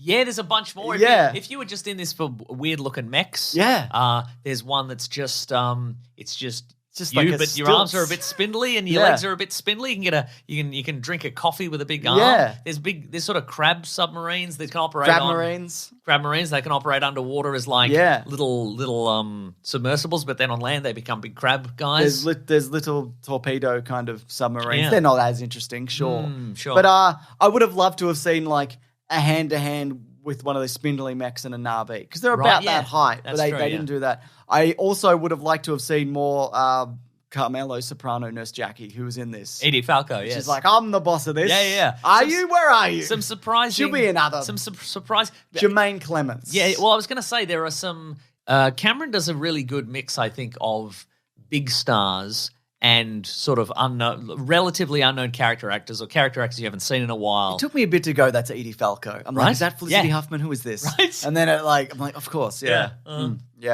Well, you texted me about Brendan Cowell. Brendan Cowell? Cowell, who's an Australian actor. And I haven't seen in ages. No, there's a great Australian movie called Noise. He's in a bunch of stuff. He's really good. He's in Game of Thrones.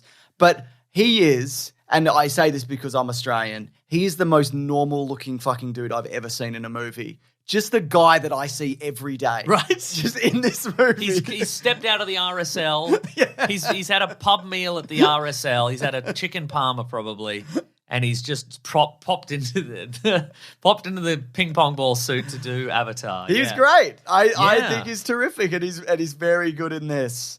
Can we talk about the main villain? Is that that was revealed beforehand? The main villain. He's in the trailer, so I think. Yeah, you think we can talk about like how this person is returned and all of that? I mean, look, we could just do spoilers now. That's true. Look, I'm going to say you should see this. It would be. I agree. People are going to, but again, I wonder if I wonder if the re-release of Avatar has poisoned people's desire to see new Avatar. Yeah. Like, was it worth it to have $70 million more of tickets sold to original Avatar for people to go, I didn't love this. Yeah. Maybe I won't see the new one. But I would say most people didn't go and see that. That's true. And I I say this, I think for me, the benchmark of whether a movie is going to do anything is if my Norman mates... It comes up in a group chat. Yeah, right. And this has, multiple times. Same thing happened with Top Gun Maverick. Immediately people are like, this is amazing, you should see it. Like, no one... I've already seen it, I've got a podcast. No one talked about, Black Adam or even true. Doctor Strange and whatever. But this people they're talking about. And I think, and I know a lot of people have commented on this, the internet and Twitter and all of these things, they don't actually reflect often what normal people, online freaks like us... That's true. Wow. Is that why you never leave that horrible group chat? Because it's the true barometer of what's going to do Yes, well? Mason, that's exactly right. Did you know that in 2012, Brendan Cowell's in something called Save Your Legs!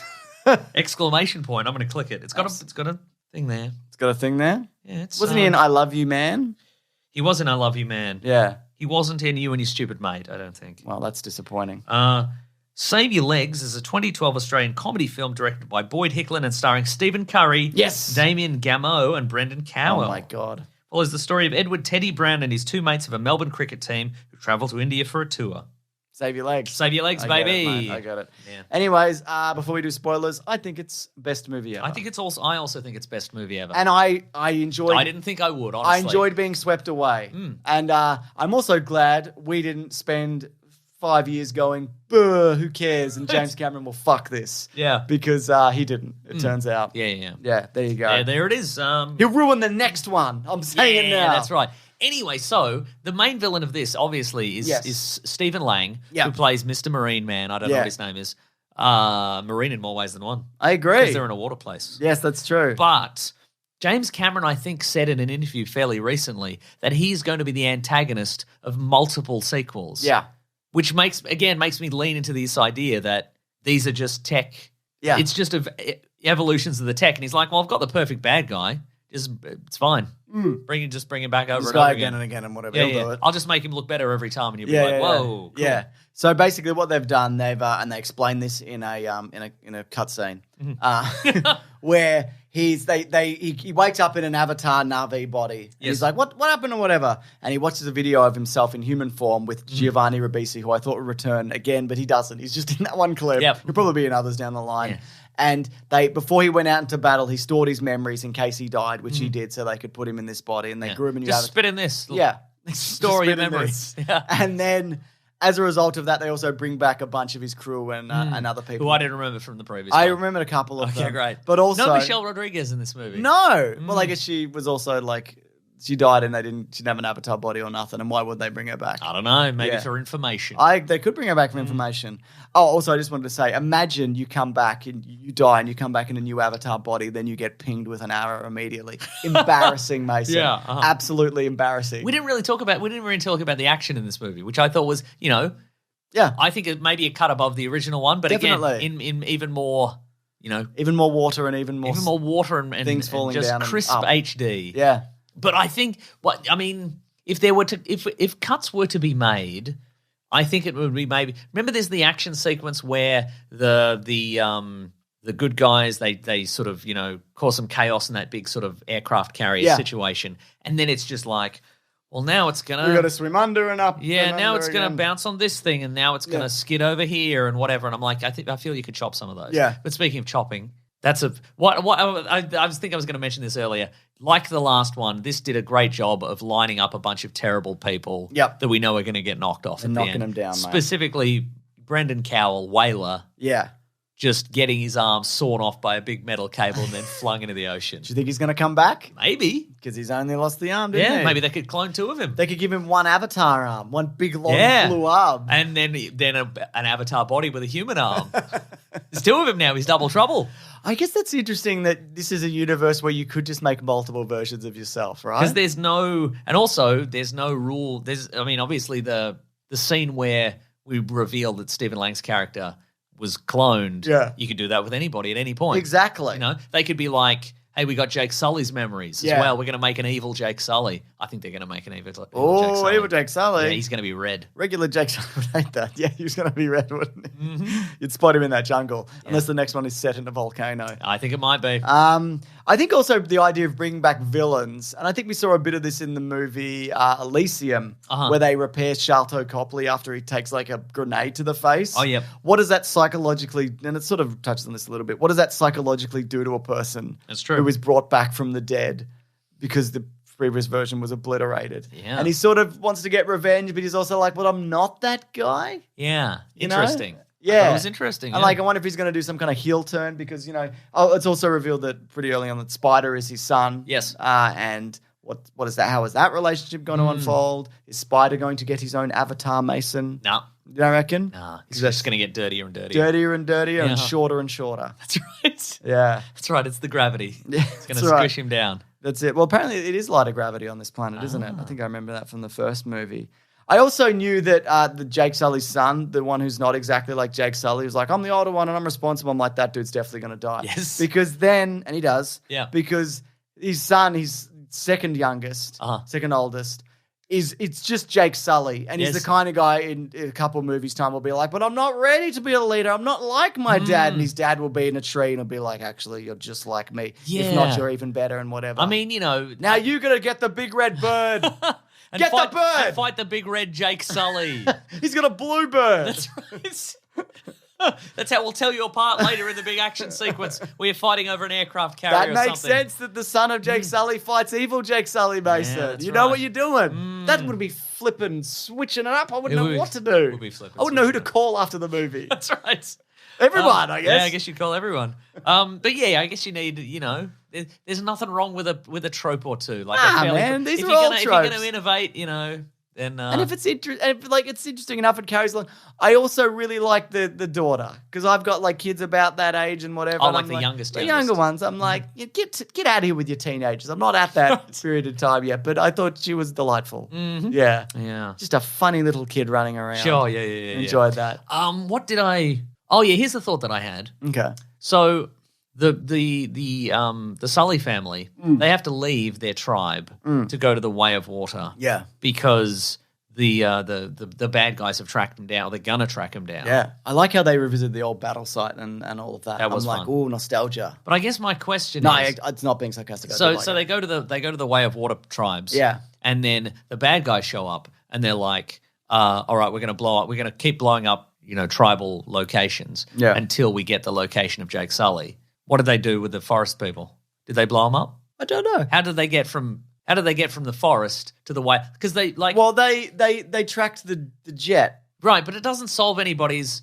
If your strategy is, well, we don't want to get our tribespeople in the forest harmed, so we'll leave. Yeah. Surely the Marines would just show up and just kill all of you, and then be like, tell us where they went. Oh, they went to the Way of Water. Okay, well, we'll follow them. So what happened to that tribe? Did they just go underground? Maybe they went underground. They were hiding in the mountains and whatever. The floating mountains. Yeah. That was cool. But I guess there's it's weird to say in the movie that's 3 hours long, but there feels like there's a missing scene where they figured out how to get from the forest to the Way of Water. How the bad guys figured it out. But maybe I just missed it. Maybe I tuned out. Yeah, you might be right. Maybe you tuned out because it was 3 hours and 10 minutes long, mate. Maybe I tuned out right at the start. I got a quick little nap. Sure, absolutely. Yeah. God damn, this movie looked good though, didn't it? Like I was looking at it and I'm like, this isn't real. This isn't real, and I like how it's got no message. Oh, Sigourney Weaver's Immaculate Conception baby, maybe.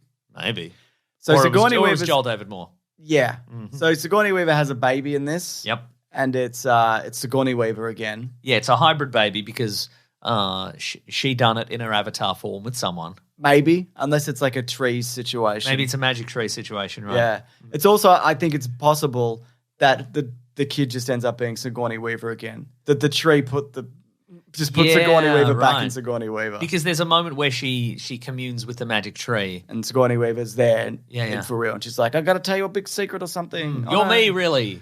Yeah, or you have a brain injury or something. Yeah, maybe that. Yeah, that never came up again. Yeah, I think she didn't have a brain injury. Yeah, it's also interesting that there's a Sigourney Weaver's daughter's character, Sigourney Weaver, has a subplot where she might have epilepsy in a movie where we get an epilepsy warning at the start of the movie. Oh, yeah. Do you think that was the warning? Yeah, probably. Yeah. Is that how it works? I think so, yeah. Terrific stuff, Mason. Anyway, you got to have some mysteries for the next several movies. Yeah. To unfold and et cetera and so forth. But there won't be that many. There'll just be some. Because it'll be the same movie. These movies, as we mentioned, they don't rely on like twists and turns That's and true. what's next. Or cameos. And like who's got a lightsaber now and whatever. Yeah, we're building the rivalries between the characters and the vendettas and whose wife hates who else's wife and all that sort of stuff. Okay, Winston hates Zoe Saldana. Yeah, the two wives hate each other. Yeah. Two wives hate each other. It's my favorite thing in film. Wife battle. Great stuff, Mason. Would you like some reviews from people who've sent in? Yes. From Ethan Price, who says, #Weekly Planet Pod. Just came out of Avatar 2, and if this movie was made by anyone other than James Cameron, it would ruin their career. A movie where Earth sends its entire military for a revenge plot against one man. Why was the big fish a killer if it didn't kill anyone? Awful. I mean, it's just fish politics. It seems like a lot of fish politics that we are not privy to. And they're smarter than us, so we don't know. That's true. Yeah. Nate Harris says, #Weekly Planet Pod. Somebody probably stole somebody else's ape. That's true. You know? Yeah. They're non-fungible. That's the thing. That's the point. It's poor form. You missed the point of it. Poor form. Nate says, The Way of Water, once again, a beautiful demonstration of modern CGI and motion capture, once again played out over the plot of an environmental after-school special. Oh! This one from Devesh Sood, who says, #Weekly Planet Pod. I liked OG Avatar, but I really loved this new one. Some have said the middle drags, but I found it to be essential simplicity it needed to build the world. The finale left me grinning from ear to ear, and good God, it's beautiful. High frame rate is weird, though. I don't disagree with that. I forgot to mention this. You know, all the stuff with the water, and I'm like, whatever, don't care. This could have been 10 minutes. I understand that is for somebody else as well. Yes, right. Like, I'm not like, you could take that out because I hate it. Right. I get that a lot of people are just like, that's the best part of the movie. Yeah. But for me, I'm a dad and I love dad stuff. That's true. Yeah. Big battleships and that. Trains. Yeah. Books about Winston Churchill. There's a train heist. There is a train so heist. you'll be on board I with clapped that. so loud, Mason. Yeah, I nice. didn't even know who to call after the movie. My dad, obviously. That's right. Yeah. Do you think Jermaine Clement's going to be back for the next one? I hope so. Yeah. But he just might not be. Might not be. The next one might not be about whaling at all. That's true. It might be a different thing. It'll be set in a volcano. Yeah. We have to fight Big Red Jake Sully. Yeah. Great stuff, Mason. Anything else? I think that's the whole thing. All in all, very pleasantly surprised. All right. Yeah. Mm-hmm. And let's move to the next segment of the show. But what is it? It's what we're reading. What else is it? What are we going to read? Those are the two things it is. Yes. I'm doing the thing. What are we reading today? Wow, Mason, this is the segment of the show where we tell each other our secrets. Oh, is it? Yeah. Wow. Is it so? The option here is to tell like deep dark secrets. Yeah. But all we do is watch movies and read comic books, so that's all we have. Yes, that's right. Huh, that's interesting. Okay. I think it's very interesting. Yeah. It's interesting enough to be a recurring segment. That's true. For 10 years, maybe nearly. That's right. Have we done the theme? Yeah, Collins would have put it in. That's terrific. What have you been reading? Well, Mason, I haven't been reading. I've been playing a video game. Oh, excuse me. Now, I opened my Netflix app. That's illegal, but all right. I opened my Netflix app on my phone. There are games on that. And I went, there's a section that says, do you want any of these games? Okay. And I'm like, all right. So it turns out that they're just part of Netflix. Yeah. And I downloaded Into the Breach. Okay. Which is it's an older game, like Yes. a few years, but it's a turn-based strategy developed by Subset Games. So basically it's a grid and you got like a mech and a tank and some other stuff and whatever. Sounds like Warhammer. Yeah, it's exactly like that actually. Wow. And there's time travel or whatever, and it's a simple complex. There's not it's time a travel simple- or whatever. No, What there does is. that mean? There is. It's time travel or whatever because every time you die, they're like, get into the breach, and then you reverse it. And you that's go what the back or breach is, whatever. okay. Yeah. So it's simple in concept, sorry, I meant to say, but it is like, it's difficult in execution. It's like you got to play, it's on a grid and you got to plan it out exactly and how the aliens are going to attack you. And you've only got so many. You're planning how the aliens are going to attack you? Yeah, I don't because I don't want them to. Oh. Yeah, so I'm planning that they don't do that. But often they do attack me. Yeah, and it's quite challenging in like an interesting way. It's just a very well Into put the together. Breach, it's called. Yeah, and it's if you've got Netflix on your at all, you can just download it on your phone. I would have thought that they also added that game which I was initially intrigued by, but it They're putting on the Queen's Gambit game, chess for real. Next year. terrific! Yeah, there was a game that was quite intriguing to me, and it had like a kind of a all-star cast to it, but it turned out to be quite weird and unpleasant. I think it was called 15 Minutes or something like that. Oh, where you're Again, in it an was apartment? Yeah, you're in an apartment, and Yeah, there's a that one's guy at the going on door there, or yeah. whatever. But apparently, and I initially was like, oh, that seems very interesting, but it's quite unpleasant, it seems. And I'm like, well, I should just Google how it ends. And I'm like, oh, that's odd. Very odd. Oh, this is a classic isometric game, James. Yeah, it's really fun. It's really fun. My goodness. Yeah. So obviously, and there's like the terrain obviously affects what you're doing and whatever. It's and again, I was thinking of getting it anyway on Switch. Well, now you don't have to. I might anyway because I enjoy it so much. I mean, my guess when I heard that Netflix was adding games, I guess I just thought it was like crap. Yes.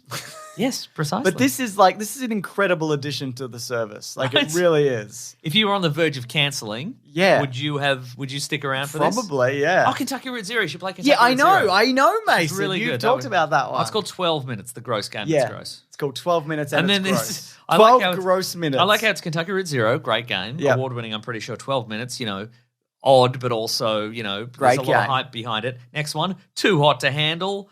Love is a game. Sexy game stuff. Whatever, okay, right. Maybe I'll check some of these out. You should, man. But I'll tell you what I've been watching this week. What? Frickin' nothing. I'll tell you that. Whoa. You know what I have been watching? What's that? Criterion Collection has a channel on YouTube Yeah. where it's just like notable people like celebrities, actors, directors, sometimes comedians, musicians, what have you, and they just go into the Criterion closet And they go, help. They go, help. A lot of them do. There's no handle on the inside of this closet. How do I get out of here? And they're like, that's the trick. You don't. We're trapping you in here. This is a collection. The collection is you. The collection is a collection of actors and directors. Yeah. Anyway, it's just sort of fascinating. They go in there and they pick iconic. They pick iconic movies that influence them, or that they just heard were cool. Or a lot of the time it's just like, is it from recent or is it over the years? The videos. Yeah. Like in some of them, like this is from the 90s. This is what someone else thinks of a thing. Do you know what I'm talking about? They're all filmed in the present day. No, I get that's but what the Criterion Collection contains. No, I know that, but sometimes like an old interview with Tarantino will come up and he's like, "These are my favorite movies, man." Oh no, they have those, but that's unrelated. I'm watching specifically. This specific series. They're in the closet, and they're picking movies. It's very entertaining, I think. But I've been watching that, and what happens? Hang on, I just have a phone call. You don't. Hello? You're on a. Hello. You have gone goofy, James. Stop this. And what happens is 10% of the time I'm like, oh, I remember that. I've actually seen that. It's a great one. I remember movie. And 90% of the time I'm like, that's a classic that I have never seen. So that's going on the list, I guess. So. But you're too busy watching this show to watch actual movies. That's exactly right. Yes. Cool. I'll check that out. Criterion Collection, you say? Yeah. Well, I got to that because I think we were talking about William Friedkin, like maybe last week or something like that. Yeah, that's true. But I did watch Rick and Morty? Yes, I watched Rick and Morty. No, I watched the movie he recommended. It's a John Cassavetes movie called The Killing of a Chinese Bookie, which is from the 70s. Oh, I haven't seen that. And it's about a guy. It's the uncut gems of its day, James. Oh, I've seen that movie. It's about a guy who's he's finally paid off his strip club. Yep. But then he gets deeply in debt in the celebration. He spends too much money, and then they're like, listen, you just got to kill this one guy and we'll settle the debt. Yeah. It's very good. And he says, no, thank you, I'm going to the police. Which is good. That's what you should do. That's exactly That's right. what they do in movies these days, Mason. But the lead is a guy called Ben Gazzara, and he is the bad guy in The Big Lebowski. Okay. So he's, what's his name? I don't remember. Treehorn. His name's Treehorn, I think. But he's the guy that The Big Lebowski owes money to. Oh, it's a callback. Which is why the guys come to pee on the other Lebowski's rug. So I'm like, oh, it all makes sense now. That's why he's in that movie, because it's a parallel to the movie that he was in where he owed the money. Now he's the guy who... You love a reference. I love a reference. Did you enjoy that Easter egg? I was like, this is an Easter egg. This movie from the 70s. Anyway, good movie. People should check that out. I just found it on YouTube. Yeah.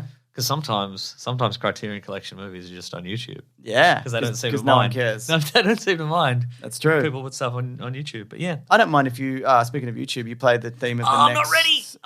The next segment of the show, but you play it through YouTube. Maybe I'll do it right now. Maybe I was ready the whole time. The classic one was letters. Oh, letters, we love you. Some letters, they're only a day away. I know they're here right now. We're going to do letters. That's the truth. That is the truth. You better believe it. This is the segment of the show where we say, hey, you got any letters? And then Mason says, I do actually, because people sent them through to me at weeklyplanetpod@gmail.com. That's right. And I say, well, that's interesting because I actually got some on Twitter via hashtag weeklyplanetpod, oh, yes. Mason. Mm-hmm. What do you got this week in terms of letters? This is from Chris. He says Superman in Legion of Superheroes, ? Excuse me, what? Hello to Meso, a regular-sized James. What are your thoughts on the James Gunn Superman movie being a Legion of Superheroes movie with a young Superman traveling to the future? Similar to the early Superboy stories in the animated series, you get a young Superman learning to be a hero without retreading anything we've seen on film before. You'd have less pressure to get the full Superman mythos figured out right away. Lois Lane, Lex Luthor, etc. could be in the sequel, and it'd fit Gunn's style of a weirder group of B-list characters. I like that idea a lot. I like it too, yeah. So for people who don't know, the Legion of Superheroes, there are heroes in the 30th century. They started as kind of like very stock, kind of 1950s, 1960s kind of. There's a lightning lad, and there's a Saturn girl and all this sort of stuff. But they've sort of evolved over the years. But I like that idea that where he's not even, and we've talked about this before, that he's not the biggest fish in the pond. No, he's just a one in a big group of people who are also have mighty pretty powers. Pretty super. Yeah, you're pretty super. He goes, yeah. We're going to call you Pretty Superman on account of how you're pretty super, and we also find you very pretty. Yes. You're actually delightful to look at. That's right. Yeah. I don't mind that at all. I think he's probably just going to go simpler, though, honestly. Yeah. And also, I wonder if I feel like a Legion of Superheroes movie might feel like it's retreading Guardians of the Galaxy grounds. Yeah, okay. Yeah. I reckon he maybe, and if he is maybe directing this, which maybe he is directing this, Who knows? I think the key would be, I can't believe we've just talked ourselves out of this, but I think he would want to, just do fairly, we establish what Metropolis is like and what it's like to live in Metropolis and that kind of thing. And then you have a big robot coming through. And the robot comes and he goes, oh no. Yeah. Somebody help me. Oh no, I'll do it. I'm Superman. I'm Superman, I forgot. Yeah. I actually have a tweet. I got lost in my eyes in the mirror. I got a tweet. I'm very Mason did a little head snap and he was looking at him. This is from Mikey Rock on Twitter, #WeeklyPlanetPod. So I guess Black Adam can now be in the running for the Gamers On Award. I also put this in case up top I forgot to mention the Weekly Planet Awards, which is, again, if you heard the start of the show, is happening next week. But yeah, it's looking pretty good for this. I'd have to look at the others in the category, but yeah, that Black Adam ending, oh boy, it aged pretty terribly, pretty quickly, didn't it, Mason? Didn't it? Yeah. Do you have another letter? I bet I can find another letter. While you're doing that, I'll do this from William Robinson, Mason, who says, #WeeklyPlanetPod. Hi, I find it very amusing that Deadline suggests Gerard Butler and his new film Plane will be the film to end the reign of Avatar 2 in January. Would you consider doing any Butler-themed Caravan of Garbage episodes, perhaps the 3 Fallen films? Thanks. Yeah, I love Jerry Butler. I'd probably do Gamer, the Gamer. Oh, yeah. That's a grubby movie. What's the one also where he... Law-abiding citizen. Where he has the phone, shoots the woman in the head. Oh, that is law-abiding. That's what a grubby... Yeah. We combination. should do the Grubby Butler trilogy. Oh, grubby, but he's so grubby, isn't he? Yeah. He's really lent into the grubbiness. We'd probably end up doing a Frank... what the fuck's his name, Mason? It's late. He wrote 300. He directed The Spirit. Frank Miller. Yeah. Yes. We'd probably end up doing a Frank Miller Caravan of Frank Garbage, Miller-a-thon. We do 300 and that's it. We could say it's Miller time. We could say it's Miller time. And we could get sponsorship from anybody but that beer company. Because it's bad beer, maybe? Yeah, it seems that way. Yeah, I've never had one, but I'd be willing to take money from them. That's hell yeah. Mason, I've made a tweet star. Wish you had something. But I bet I've got some bloody.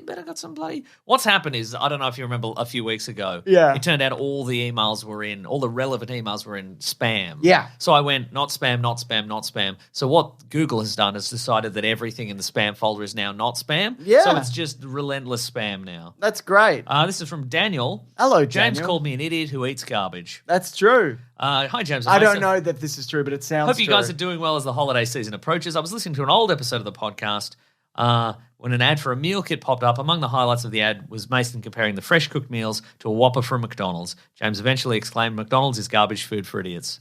Little did he know I was currently holding a bag of McDonald's breakfast on my way back to my room. Can I be the official garbage-eating idiot of the pod? I mean, we've got a lot of competition. Yeah, absolutely. But, also, I eat a lot of garbage as well. Oh my god, I love a breakfast at McDonald's. A Whopper from McDonald's, though, Mason. That sounds like something I would say. That's ridiculous. No, that's very clever what I said there. Yeah. Do you love a breakfast at McDonald's? I never go. You should. You should. It'll change. Why should it'll I? change your life. You'll get greasier. I've done it. I know what it is. Do it again though. I'm not surprised by it. Wow. It's and I made it. Like, I made it for years. Oh, that's true, you did. So I don't want to fucking look at it. Yeah. Rubbery eggs. Well, guess what, I know James? They're real eggs. When I go to McDonald's, I'm going to get twice the breakfast at McDonald's because you're not going to eat it. That's okay. Well, for you, mate. I got you. That's good. I think so. Yeah. But it's fine. It's very greasy. I know. Even the fucking cups are greasy. The orange juice is greasy. That's weird. That's a actually greasy weird. situation. That's actually weird. Yeah. Yeah. Yeah, but what's McDonald's? What the fuck do you expect, That's so true. Yeah. Ooh, unclaimed money. Oh, really? How much is it? Let's find out. Act now to claim your cash. How much? Right now in America, there's over $50 billion in unclaimed money and assets, asterisk. Okay. And some of that may belong to you. See if I have unclaimed cash. Should I click the link? I'll never phone to explode. No, I don't want my phone to explode. Yeah. Anyway, this is from Washing Machine. Okay. Hi, James and May. So writing to you from Los Angeles, long-time listener, first-time writing in, and recent Big Sandwich member. Hi, Washing Machine. Hey, Washing Machine. I love the way you wash things. I don't expect this to be read in a letter segment. Well, too bad. But I just wanted to let you all know that I love listening to the pod while I make silly YouTube videos for fun where I put Norman Osborn out of business. Just finished another one earlier this week, and I thought I'd send you guys a link to check them out. YouTube.com, Washing Machine Media. I don't know what this. You should click it. You should click it. I should click it. You should click it. I don't have it open on because I've got this weird laptop at the moment. Well, I'm going to click it. All right. Oh, he's doing little videos. They're getting a few thousand views. They're pretty very good. Video. I I don't have time to watch this right now, Chad. No, well, obviously we're in the middle of podcast. Yeah. But it's very good. I've got to watch the movie Tar. I like that this washing machine is not just a washing machine anymore. I agree, And yes. it's branched out into social That's media content. I think that's terrific. I'm going to find one more letter, James. What do you think about Well, I don't mind, Mason, but I'm just not going to. I'm going to give up. that? Okay. This is from Coops. Okay. Hometown letter. I was listening to the last episode of the pod and you mentioned my hometown of Echuca, Moama. Yeah. It's made my day as I've been listening to you guys for over 3 years now. And yes, you should definitely go on one of the paddle steamers. I've been on the paddle steamers. I got my fucking head stuck in a railing in there when I was a kid. I've spent a lot of time in Echuca, Moama. I got family up there. Okay, but have you gotten your head stuck in a railing near the paddle steamers as an adult? No, Well, then that's a beautiful experience. Maybe we could share. We could go there. We have a good time. I went to that weird sawmill or whatever they have on the Murray. Oh. Then as a kid, and it was like an old timey town kind of situation. I went to the maze in Echuca, Moama, Mason. Ooh, what kind of maze do they have? It's like a veg Hedge maze or maze? whatever. Hedge maze? Yeah. Oh, right. We ended Nice. up just going out the entrance because we couldn't figure it out or whatever. Wow. I know. I've been to Echuca, Moama. I've been to the Moama Bowls Club. Wow. My grandparents used to be members there, Mason. I went paintballing in Moama when you couldn't do it in Victoria. You had to go over the border. Wow, when it's all legal in Victoria. I've spent a lot of time in Echuca, Moama. Wow. I have family from Rochester. Have you spent more time in Echuca or more time in Moama? Probably Moama because my grandma lived there, but she died in like the mid-90s. And a lot of people said that she deserved it, but that was not true. She was a nice woman. Wow. Yeah. A lot of people in Echuca, though. Or her nemesis. The rival or her whatever. many nemesis. I've walked the bridge many a time, Mason. Wow. I've stayed at Wimby as a child. Oh, Wimby. It was like Wow. It was like a little. This is great. It was on the Murray. We've struck gold here, and I appreciate it. I know Echuca, Moama. Don't tell me that I don't, Mason. Yeah. Yeah. Here's one more email. It's two separate towns, by the way. Echuca is on the Victoria side Yep. of the river, and Moama is on the New South Wales side. Yeah. Yeah. Go on, though. Dog's trying to get in. You read the email. I'll get the dog in. One time I went to Echuca, Moama. Yeah. And I went to there's a Kmart in the middle or something like that. In the middle and of the and river? I ran into our mutual friend Pip there. What? Yeah. That's outrageous. Just as a coincidence. I don't believe you. Well, there you go. Anyway, this is an email from Grant. Okay, Grant. Formerly relevant actors in franchises. Hey, fellas, I was thinking while watching your Avatar Caravan of Garbage that Sam Worthington was one of those actors who was in a lot of stuff for a short while and then lost almost all relevance and he yet is tied to a massive franchise for years to come. Yep. I also more or less feel this way about Carrie Fisher, seeing where her career went after mainline Star Wars wrapped up, only to have to return decades later. Had me wondering if you have a favourite example of this type of situation. She wrote for years, though. She did, that's true. Yeah. I mean, a lot of the time when you think about it, if the talent is there, yeah. the second career emerges. I was just thinking about this the other day. Of the three main leads of Star Wars, Star Wars, original recipe Star Wars, Harrison Ford. Keep talking. Yeah. Harrison Ford sort of maintained, he had the best, I would say the overall best career. And I wonder if that, in terms of hitting the mainstream success and retaining that, that in the public he's eye. like he was the movie star, whatever. But I mean, he was also, he was the movie star. But also, I'm wondering if that's just because didn't he get points off the gross for one of those? Sure, yeah. Like I think it was. I think I'm just thinking, maybe it's just because he got so much money from the first couple, and the other two didn't. Yeah. That he could just pick and choose. Okay, yeah. And it's a case of like whenever he re-emerged in the public eye, it was for a big budget thing, and it was very, well received and popular. Whereas if you didn't, if you're still despite being in a big movie, you're still a working actor. It's like a case of like, well, I'm Mark Hamill and I've got to do a Guyver movie or whatever. I've got to do, I've got to be in sequestered DSV. I've got to be in sequestered DSV kind of thing. Yeah. Do we have any examples? Of that? Jai Courtney. Oh yeah. And I like Jai Courtney. Yeah. What about an Eddie Redmayne? He's still around, I guess. I saw him do a GQ 10 Essentials video. That's true. I do like it. What about Taylor Kitsch? Sure. Yeah. What about? Because it's hard to figure out like who the young guys. They got the charisma we want. They tried to Shia LaBeouf us for a long time, and then They they tried to didn't Shia they? LaBeuf us again, and I'm like, stop doing this, please. That's right. Yeah. I don't like I'm this. going to remain very unbuffed. Yeah, that's right. Who In else? every possible sense. In every of the word. possible sense, Mason. Tom Berenger. Tom Berenger.